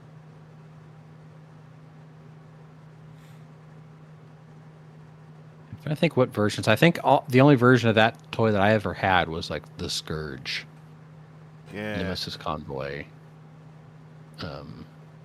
style, the black and teal and silver. Don't think I've ended up with a proper Prime of Justice G2. There's that Boulder in the Viscord just got the Laser Magnus recently. I forgot about that. Ooh. That kicks ass. Oh, we got a... Sorry, in the alternate chat, we got a beautiful close-up of Transformers Palpatine. Makes me so happy. Look at this perfect toy right here. This is there is no better Transformers toy. There's a few, but also the way you can see you see Emperor Palpatine standing in the cockpit. That's what makes this even funnier. I love it. Oh, it's so good. Palpatine just like staggering up out of his chair and then like trying to Yugo Gatai with his shuttle. Waveside reverse with the somehow Palpatine became a Transformer. I just love the horrible like dabbed on paint to get the depth of wrinkles. Yeah. That's the other reason I love this is it's not Palpatine's head, it is robot Palpatine as the head sculpt. That's like the key thing that made a lot of these Star Wars Transformers appeal to me was like that the heads were like a Transformers version of a Star Wars character.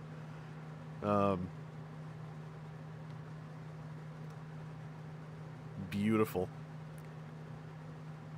Let's pop over here. Possible Classics figures? So the possible lineup of the upcoming Classics toy line. Oh yeah, we found out about this in 2005. That's right. Deluxe, Optimus Prime without trailer, Bumblebee, Starscream, Hot Rod, Astrotrain, Grimlock, TBD. And then in Voyager, Megatron, Jetfire, Prime with trailer, and Soundwave. Some of this didn't pan out the same as this reporting. This was very, very much like we're guessing. Because there was a Deluxe Prime without a trailer. There was no Prime with a trailer. Who was Classic Soundwave? Oh, Sideswipe Prime actually owns Classics TBD and TBD to be decided. They're pretty good molds for the era. Thank you. I forgot about them. Binaltech status update from Hirofumi Ichikawa. Thanks to Doug Glynn of ATT. As far as my work is concerned, I sent the background info and story for BT-17 Jinrai in October 14, 2005. However, around early December, I was informed, owing to change in circumstances, it appears we'll be unable to use your text as submitted. Since then, I've received no request for Binaltech work. That's all I can say for now. So this was the end of Binaltech. And we're just hitting time for the stream, for Aaron's time especially. So let's end on another Don Murphy update for you, Aaron. Yeah. Don Murphy updated with the following info on his boards. A casting director and director of photography has been hired. I'll let you know who once the deals are done. Suffice it to say, this is a great thing. Even though, for some reason, we don't have the full green light, hiring people makes it clear that the green is a-coming. So, they got crew. That's good. Yeah, that's generally needed for a movie. They got a casting director, so soon they will start casting people. It's wild, actually, to me that they started on this movie and didn't even have a cast by February 2006.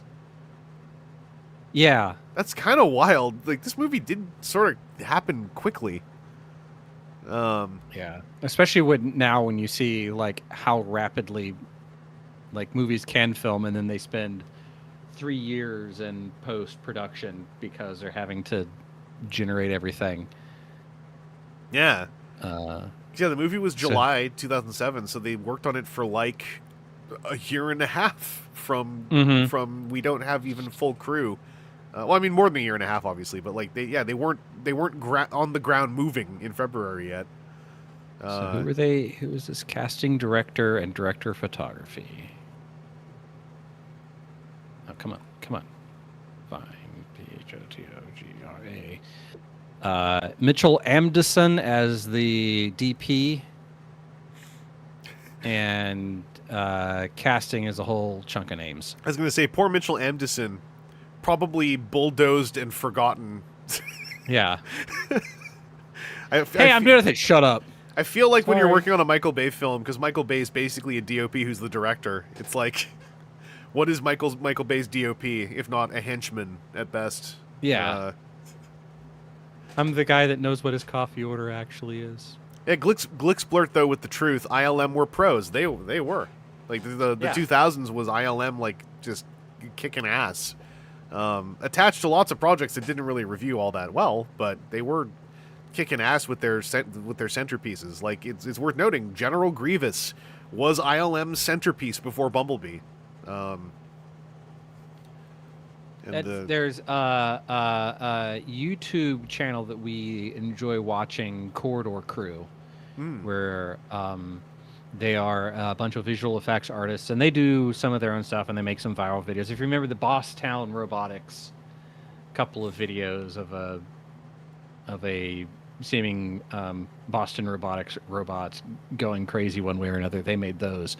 They've been doing a lot of like VFX artist reacts type of things where, hey, it's good VFX or bad VFX, and then now they've gotten to the point where, like, hey, they're having people from ILM or Weta there with them going over like how things are done, and it's something that's pretty cool that gives a good like appreciation to how things are done and what it takes to do things, and especially like the progression of stuff. They had a guy, I forget his name, but he was with ILM, like he did Jurassic Park. And a couple of those shots from Jurassic Park all the way up to now he like worked on Avatar Fire and Ash and talked about how they like just completely redid their entire physics system for everything so they could get better fire and smoke particleization, but then they realized, hey, this is just the same as how water works and how destructible terrain works and how everything else works. So they kind of just invented a new physics engine for VFX, and you can like they've fed enough stuff into it now that they're like, yeah, we're getting pretty close to just being able to make creatures in it, and it just works. And it's like, oh, they're just building the model that the next tier down of Brains in a Jar is going to be. I don't know, they're just running on a physics engine for making movies, but now they're simulating fast enough. The Ronnie just mentioned something else that's worth remembering is Transformers was Oscar nominated, and I remember the last time I got salty about the Oscars for real, like for real, as though they matter, was when Transformers did not get any of those awards, if I recall correctly. There was some movie with a polar bear that got VFX award instead. And I remember I was very salty about that because I did not think the polar bear was nearly as impressive as ILM's work. And I was like, because people were saying like, well, the movie sucks. And it's like, I don't care if the movie's good or not. When the award is for visual effects, I don't think anything actually matched up to Transformers in 2007. Golden Compass, thank you. I was a Golden Compass hater without ever having seen it. Because they... Pirates of the Caribbean Dead Man's Chest also came out that year. Mm-hmm. For that, I'm looking at the Visual Effects Society Awards. Not mentioned. Battlestar Galactica was on TV. Dead Man's Chest again. Dead Man's Chest again. Battlestar Galactica for a bunch of TV stuff. Like check it for 2008 that I'm looking that I need to look at. Cars. This must be prior years. I remember Golden Compass taking it, is what I remember. Let's see what 2008 has. Okay, so Transformers won there for best single visual effect for the desert highway sequence. It's TV. Outstanding compositing Transformers got up against Harry Potter Order of Phoenix, I Am Legend, Pirates of the Caribbean, At World's End. Man, were they cranking out one Pirates movie a year? They were going hard on Pirates movies for a while. Outstanding creative environment. Pirates won that one. Transformers wasn't in it. These awards, Transformers did well. Outstanding models and miniatures in a motion picture was Transformers. What am I thinking of? Because I remember the whole big news was Golden Compass took it because people liked the animals more, and then I argued, at age like what 23, 24. I mean, I was like, it may just be a different award. This is a specific event, so I'm thinking specifically of the Oscars, Academy Awards thing. This is Visual Effects Society. So I think this is visual effects artists for visual effects. Let's see. It's the Academy Awards is Oscars. Is that correct? The polar bear was Liam Neeson, by the way, says Adam Parker. I had no idea. That's really funny. 2008. No country. Best performance actor, actress, directing, screenplay, no. Writing, adapting screenplay, no. Cinematography. Art direction, no. Film editing, no. Costume design, no. Golden Compass had pre-Bond Daniel Craig in it? I did not know that. Yeah. Sound mixing, Transformers was in and got the snub. Born Ultimatum got it. That one got me salty too, because I was like, Sound editing, also Born Ultimatum winning over Transformers. Yes. Yeah, this is the one that was Best Achievement in Visual Effects. Pirates of the Caribbean, At World's End, Transformers, and the Golden Compass, and the Golden Compass won it. The Golden Compass, I remember I was double salty because the Pirates movie I also thought looked better than Golden Compass. Because Golden Compass was fronted so much as look at the polar bear, and I was like, Coca-Cola did a CG polar bear a decade ago. Like, apparently Daniel Craig had an awful Texas accent in Golden Compass. That's great. I'm actually gonna see if I can dig it up after because Aaron, you got to take off, right? Yeah, I'd like to get some sleep before. We'll bookmark on this one here. Transformers movie casting director of photography hired. So I'm gonna pop over to the face cam while I look for something. But Aaron, thanks for joining me, and most of all, have a good TFCon LA. That's the hope. It sounds like we got some. I know there's some folks in the chat who will be there to see you. So you all should plan something. Yeah, I will have some of the 3 dice sets with me if anybody wants to do an extra life donation and get some clicky clacky math rocks. Be more than happy to bring that along. I don't know if I'm going to be bringing any magic cards along. Just because every time I fly with magic cards, TSA has issues. And apparently there's still a problem with staffing those with our partial government shutdown. So, Woo!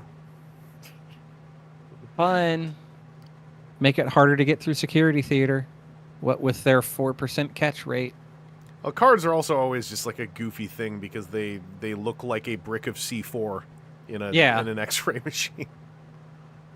Yeah. So what I need to do is bring a brick of C4, and then that way I'll get through. But, because then you just say like, no, those are my cards. Yeah. Oh, okay. All right. But yeah, we'll be there for all 3 days since TFCon LA is now a 3-day event, not a 2-day event. Oh, in hopes that because that's the day, the Saturday or the Friday day is supposed to be for people that have pre-purchased all together, so that the dedicated nerds can get it all out their system before the normies show up, or something. Before all the influencers show up to go like, I'm here at TFCon, a Transformers convention. Man. And I was stuck behind one of those guys for a little bit going through Artist Alley as he was like, I don't get this. I don't know why anybody would want this. This is kind of like, well, you don't need it, so why don't you just move forward? Why don't you just move forward? You're pawing over all of this person's stickers and artwork that they're sitting here trying to sell while also talking crap about them. And I just go look at the blockies, man. There's somebody over there with a big display of blockies. That's the drooling idiot fun. Go. Even you just tell them like, listen, there's someone who's got rare Labubus in the back corner. Yeah. Just why don't you go look at that for a little while? Have a good time actually looking at that for a little while. All right, Aaron. Well, I'll talk to you later. I'm digging around looking for something. So I'm gonna be on for a little bit longer with everyone. But I'll probably talk to you again after TFCon. Take care. Yeah, probably. Hopefully, maybe. I don't know. Yeah. All right. Tell everyone I said hi when you're out there. Yeah, we'll do. All right. Bye. Bye-bye. And that just leaves you all alone with me. So I'm trying to find something that I know is on YouTube somewhere. I know it's on YouTube somewhere. It's the making of the shot from the 2007 movie where Megatron plows Optimus Prime through an office building. Because the making of that shot, in my opinion, is very important because it is a style of VFX that the Transformers movies stopped doing. Possibly right after the first one. And I remember I saw it a year or two ago, and I was taken aback at how much that shot was not CG. Like how much that shot was done in practical. And I wanted to find it for you all to as a little like, aperitif. But if you search for like Transformers behind the scenes, Transformers featurette, Transformers making of, it's a mess. It's nobody's organized. I tried to look for like the name of the scene. I can't find it easily. But you all know what I'm talking about. You know the scene I'm talking about. Anyway, a lot of it was done with miniatures, which I think is completely wild. I wonder if I can at least find the shot. Yeah, this should be the shot. Sure would be nice if you could sort by date. You know what? We can't keep asking the world of a little indie operation like YouTube.com, okay? Like, we got to be realistic here. I'm just going to turn my desktop audio off for a second so I don't get copyright. But yeah, one of the bummers about the 07 movie for me is it is like not my favorite of these movies. Like I feel like I very much stand alone in this, but like I feel like the 07 movie for me like aged the most like sour milk because like I had the strongest feelings for it to lose, whereas other ones I think are worse movies, but I had less to lose by them aging, if that makes any sense. But the VFX of the 07 movie are, I think, still probably the finest ones. Less the best ones, more the finest ones. The most constructed of them. And yes, YouTube took away sort by date, which is what a smart decision that makes sense. Okay, here's the shot at least. We can at least look at this together. Because I think you can kind of spot a little bit of where some of it is done in physical. Yeah, so this was a tracking... This is... If I recall correctly, this is wild. This shot was a tracking shot of a miniature of Megatron and Optimus that was then, like, animated over, but that way, all the physics and visuals of it smashing through the building were done in practical, so they weren't trying to generate that from scratch. And I feel like that is something that is a demarcation between classic VFX and the current era of mass-produced VFX we're in. Obviously, there are still films nowadays that make nice, well-constructed, bespoke VFX shots. But for Transformers, for instance, like, it was wild to me that this is, I believe, done in practical. And then, obviously, you know, they've matted in this tracking office shot over top of it. But the way that they got all the smashing back there was that they actually just obliterated a model of the building, which is really cool. And it sounds like we might have a link to the thing, too. But yeah, like here, this is... Like, you do that by just smashing something. That's how you find out how everything's supposed to move. Let's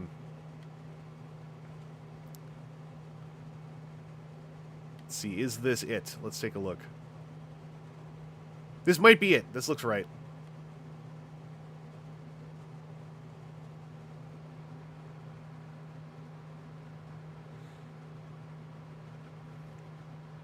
Metal in motion. Okay, whatever. Get to the good stuff.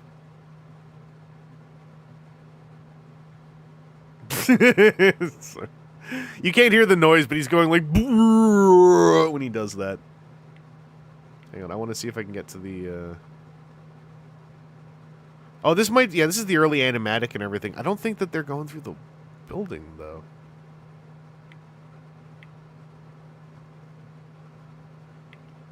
Yeah, that's animatic stuff. No, there's a featurette of them actually, like, flying the thing through the building. I wish I knew where it was. Let me check. I'm going to check a couple of playlists. See if I have it stashed away somewhere in a favorites or something, and I just forgot about it.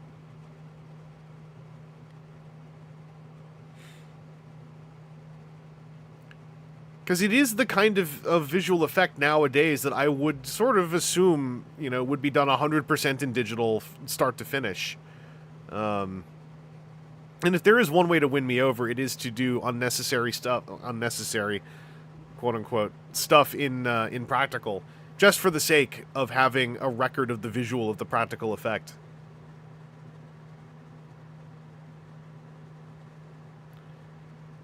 Yeah, if I find it again, I'm going to favorite it, and bookmark the thing.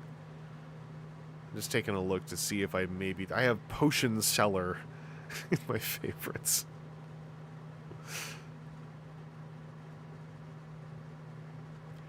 Metal in Motion did look familiar. I thought maybe that was it, but I guess not.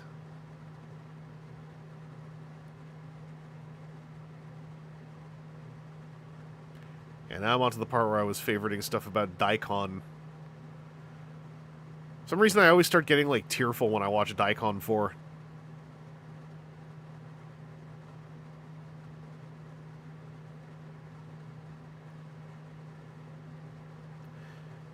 You all know about Daikon 4, I hope. But I get tearful watching it, I think, because, like, something about it, like, I know that it is something that led to a blossoming of artistry from something so humble and little. There's something about it that really, like, chokes me up when I watch it.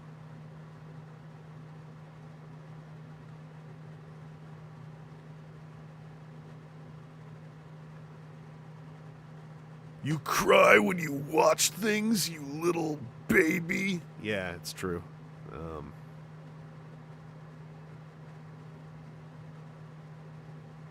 Okay, yeah, this is well past the point where it would have been in my favorites. I didn't favorite it. This is this is the "Let Them Come" meme. Yeah, that's way the hell back.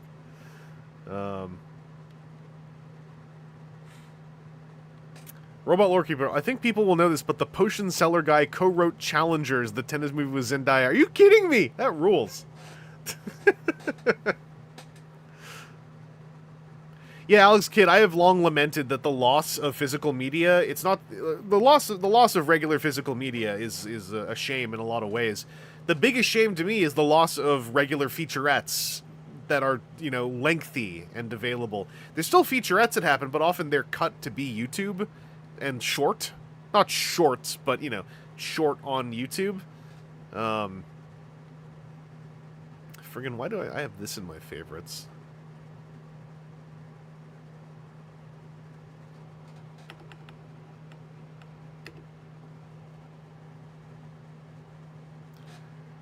You can tell when, like, I've seen a GIF enough times that I have a favorite of a clip of something where I want to know where it came from. Guess that's how my brain works. I'm like, if I see something enough times, I want to know where it came from. So, like, I have this bookmark because I was like, I needed to know what this was.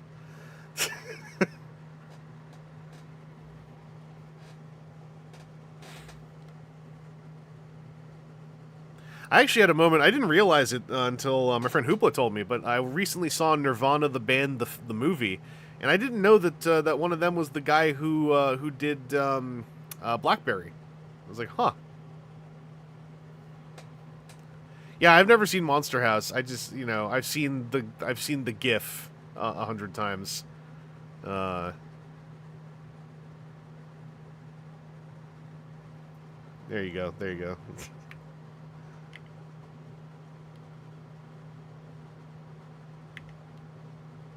Beautiful, beautiful.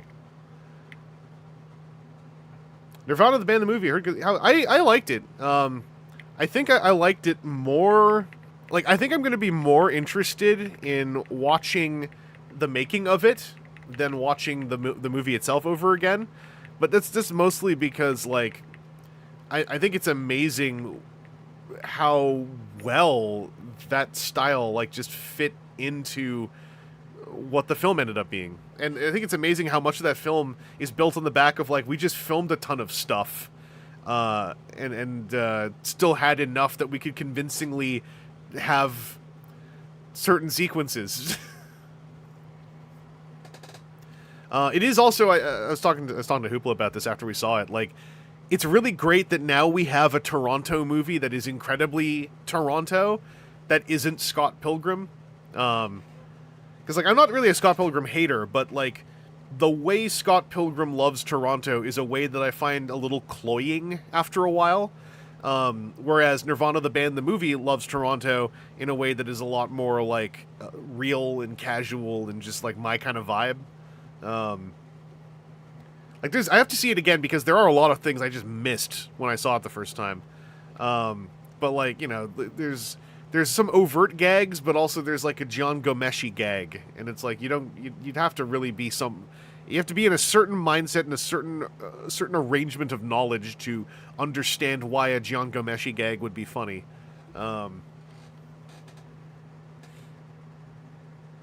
Also, the other part about seeing Nirvana the band, the movie, is I had no idea who Nirvana the band were at all until about an hour or two before I left to go see, or no, before I went to bed to then that, because I met up with Hoopla earlier in that day. So yeah, shortly before I went to bed the night before, I watched a 2-minute clip from Vice to advertise the TV show version, and then I watched their Mega 64 bit, and I felt like, well, I've seen enough to understand this, and then just kind of headed in. They did the Wii. I heard about the Wii Shop Wednesday thing. Hang on, we might have a source here. Hang on a second. We might have a source here. Let me cue this up. Oh, this is the play. I saw this playlist, Griff. I didn't want to comb through it because it's so long.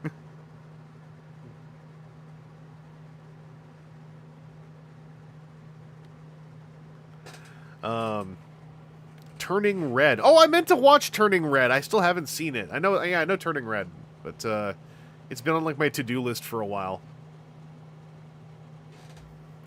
Yeah, damn. I don't mean to set you all on like a fetch quest for this like making of sequence. It's just like when I saw it, I was like, wow, I'd never seen this. Well, that's so cool. It's so nice to see like this little they modeled the building and ramrodded a little miniature through it. I'm like, damn, that's cool. And then I can never find it again.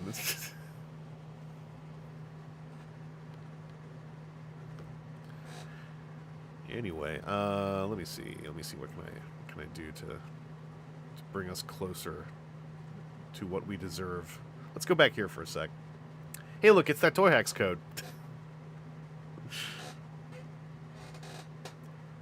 I forgot about that. Yeah, Long River Valley's all I know about Turning Red. Some dude freaked out about 9/11 not being mentioned. Yeah, I remember that discourse. I forgot about that discourse until you said it. Now it's all like rushing back. If this movie took place in that time period, they should be reacting to the events of 9/11. It's like, yeah, I guess, sure. It's like it's a qualm I can't argue with necessarily, because it's like, I guess you're right. I just don't know that it's really relevant to what I recall of the theme of the film.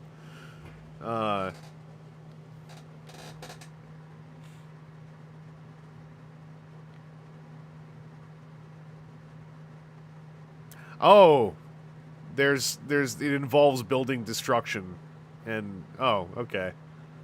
I should actually watch Turning Red before I go deeper on that, because I'm like, now I'm going off a recollection of a discourse around a film I haven't yet seen. So I'm like, what I can say, I think I talked about this on one of the live streams once or twice or thrice. Like in Canada, we were, shaken by 9/11. It was a news item that did impact our lives in the way that, like, we were looking at it a lot, because we were like, damn, is that going to happen to us? Especially because, I was a teenager at the time, so my critical thinking ability and my general ignorance to a lot of the world around me led me down, like, long, silly pathways of et cetera, et cetera, et cetera. We found it? Did we find it? But yeah, 9/11 did, like, Canada didn't go like, wait, did something happen? Like, I remember I was taking a shower before going to school, and then my mom was, like, knocking on the washroom door going, like, they attacked America! And I was like, you mean, like, they insulted them? Oh, thank you, GL Expert. I'm going to highlight this, and I'm going to not click anything else. Yeah, YouTube doesn't let anyone but me post links as part of their, like, auto mod thing.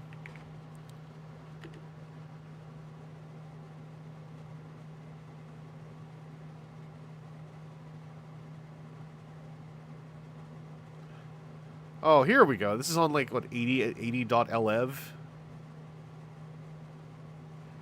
Oh, it's a LinkedIn embed. That's why I couldn't find it. There we go.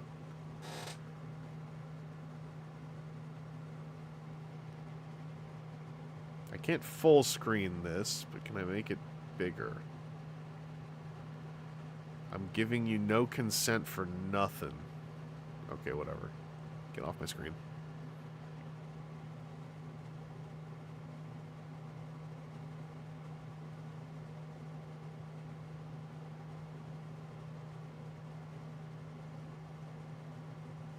Yeah. Hang on, I'm gonna go back. I'm gonna turn the sound on for this, and I'm gonna believe that we're allowed to listen to this man talk for 99 seconds. So we come to the point in the film where Megatron in jet form is tackling Optimus Prime, and they have to fly through a building. It's so difficult to produce great-looking, randomized, broken pieces of things, especially debris coming out of a building. So our choice here was clear. Let's build as big a miniature as possible. In this case, it was quarter scale, quite large, so large it filled our soundstage. We barely had enough room for what we call the mandrel, which is the shape of the two characters glued together. That's a green color. That races through the building, destroys the center of the building, comes out the other side. All this has to happen at about 45 miles an hour, where they only have about 15 feet to ramp up the speed before they hit the first side of the building. And they got to hit the brakes quickly before it slams into the other side of the soundstage on the other side of the building. When we swivel the camera around and we see them land in the street, well, that's a real background plate in downtown Detroit, I believe. But the hit of the robots, of course, there are no robots. I think a couple of explosions were sent off, but you can't tear the real street up in any downtown location. So this is actually one of my favorite shots regarding the use of a simulation to make the asphalt look like it's being torn up by these big, heavy robots hitting the street. I mean, it was months before we could get to a point where we could make this look pretty real, and it's fabulous because you can have a moving camera and still have the street look realistically torn up, and all the. I like how he's saying we weren't allowed to destroy the street. Yeah, I want to watch the So we've come to the point. The physical. This is just so cool. Our soundstage. And like, I just feel like there are a lot of there are films that will do cool stuff like this, but like the larger scale, larger prestige, brand-driven film properties, I feel like they just don't do cool stuff like this anymore. Where it's like, yeah, we just built a quarter-scale building for what we call the man, and then we took the shapes of the two characters, glued them together in solid green, and then just rammed them through our miniature at 45 miles per hour. mandrel, which is the shape of the two characters glued together. That's a green color.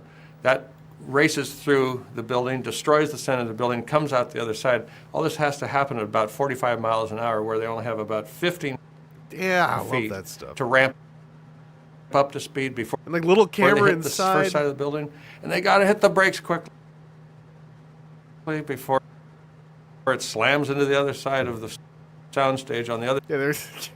This keeps going, goes through the wall of the soundstage. Yeah, I hate to be like the one saying that agrees with like complaining about Marvel Studios, because it's sort of a rote thing to do. But like, yeah, the MCU-fication of VFX, trying to fart it out as fast as possible from the lowest possible bidder. And yeah, because people who do stuff like that are unionized. Hollywood doesn't want to pay them. They want to get the lowest possible bidder. They want it to be subcontracted as deeply as possible. Because every subcontractor is one team less of names that have to go in the credits, apparently. About 15 feet to ramp up. I love this that they filmed inside before they hit the first side of the building, and they got to hit the brakes quickly before. Like that shot right there. Even if this is my whole thing. If you haven't seen my one of my PowerPoint night presentations, by the way, you're the problem. But also I have one about film awards that shouldn't exist. Either it's up now or will be up soon. And in it I state my belief that I think some of these things look better in the raw with the green shape flying through. And I think this actually just looks incredible as it is. Just in the raw with the green shape flying through. And yeah, Alex Kidd, I agree. The thing that I think the saddest thing to me about the way I regard Marvel's use of VFX is that, like, to me, one of the most amazing parts of 2008's Iron Man was that the suit existed in real life, and like there was behind the scenes footage of like RDJ like lying down and doing hip stretches in an Iron Man suit. Like, it was tokusatsu, which was also, Long Was Here was calling it out. Shout out to Ultraman Super Sentai, still doing practical stuff like this to this day. I mean, as much as they can.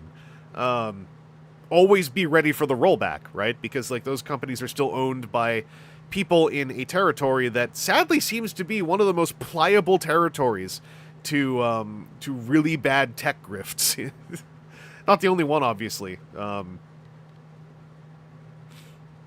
But treasure the amount of practical like that still goes into that stuff.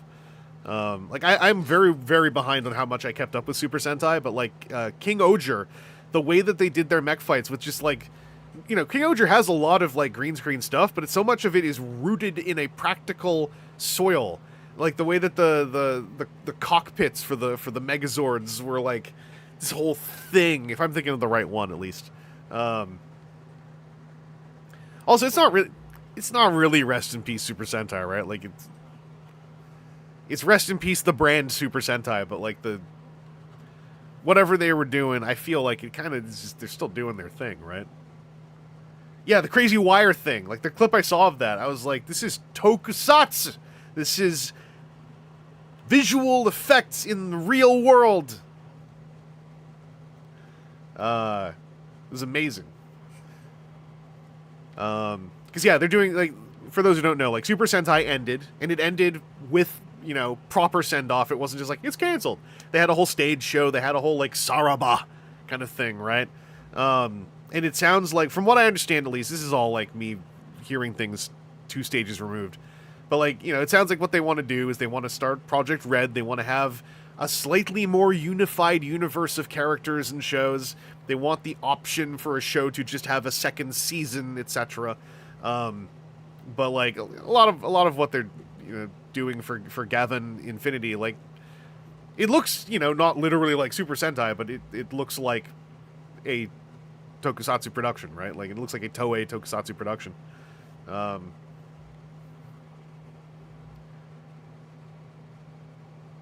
I hope the Spider-Man movie is good, because apparently there's a lot of actual stunt work. Oh, you mean the new Spider... Yeah, the new Sony Spider-Man movie.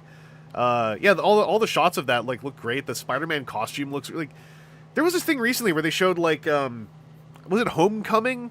Spider-Man Homecoming, where there were shots in the trailer that used the practical costume that then they CG'd over in the finished film. But then like when you put it side by side, some folks, myself included, were like, the practical costume looks better, though.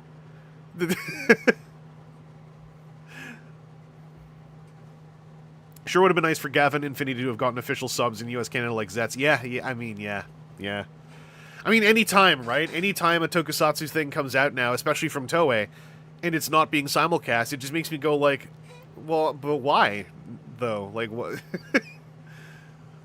I mean, you know, it's extra work, obviously, but I kind of sit there just going like, I mean, at this point, though, if you have a process that you have designed, then like, why? Like,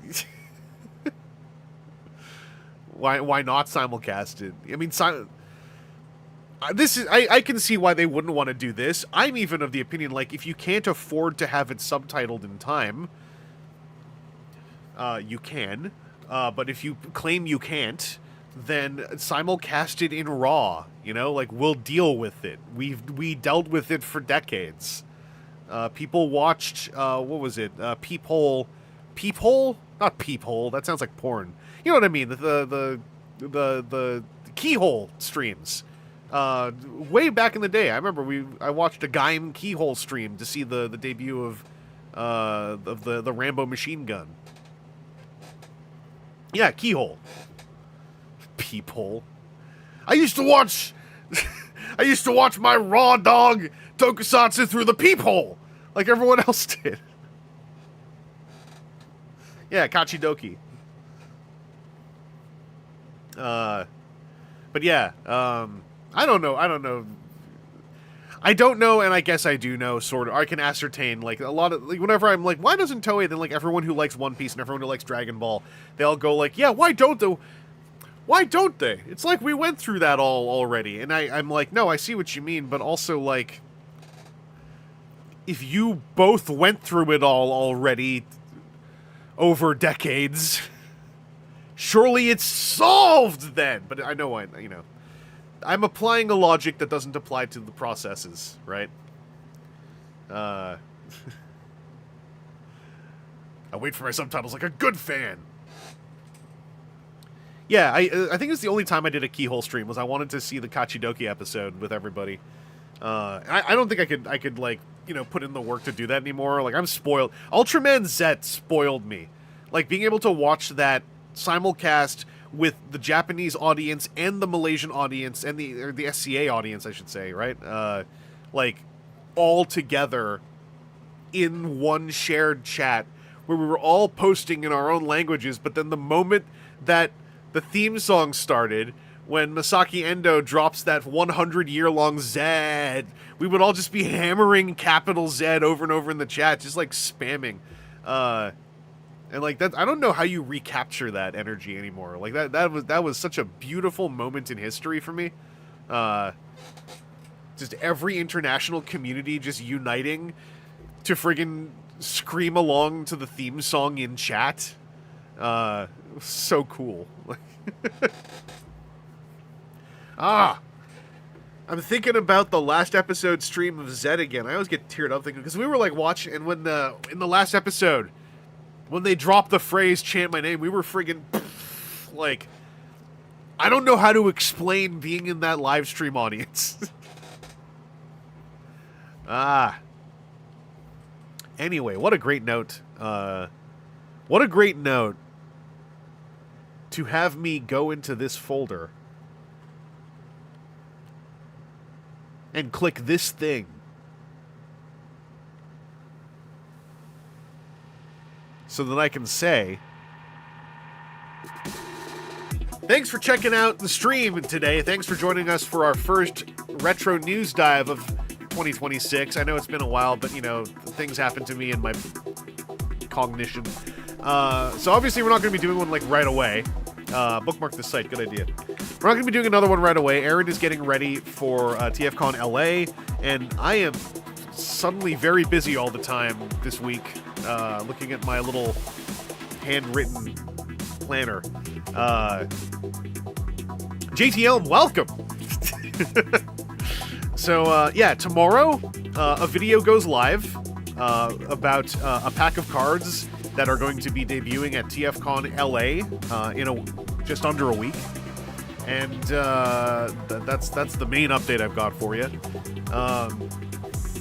And yeah, I wanted to get a news dive in with Aaron before TFCon LA because I feel like there's going to be more of a decompress after that. So this felt like a better time. Am I going to LA too? No, I'm not going into the United States of America again for the foreseeable future until various geopolitical situations are very different from where they are right now, for my own comfort and safety. So you all should come to TFCon Toronto because I live here. Anyway, I'll catch you all later. Take it easy. Stay safe out there. Make sure you eat some superfood veggies now and then. Brussels sprouts, broccoli, green bell pepper, spinach. Get some of that stuff in you. Just reminding you. Also, you're supposed to hydrate. I'm not taking my own advice, but you're supposed to hydrate. All right? Get on it. I'll talk to you later. I'll talk to you later.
Let them come.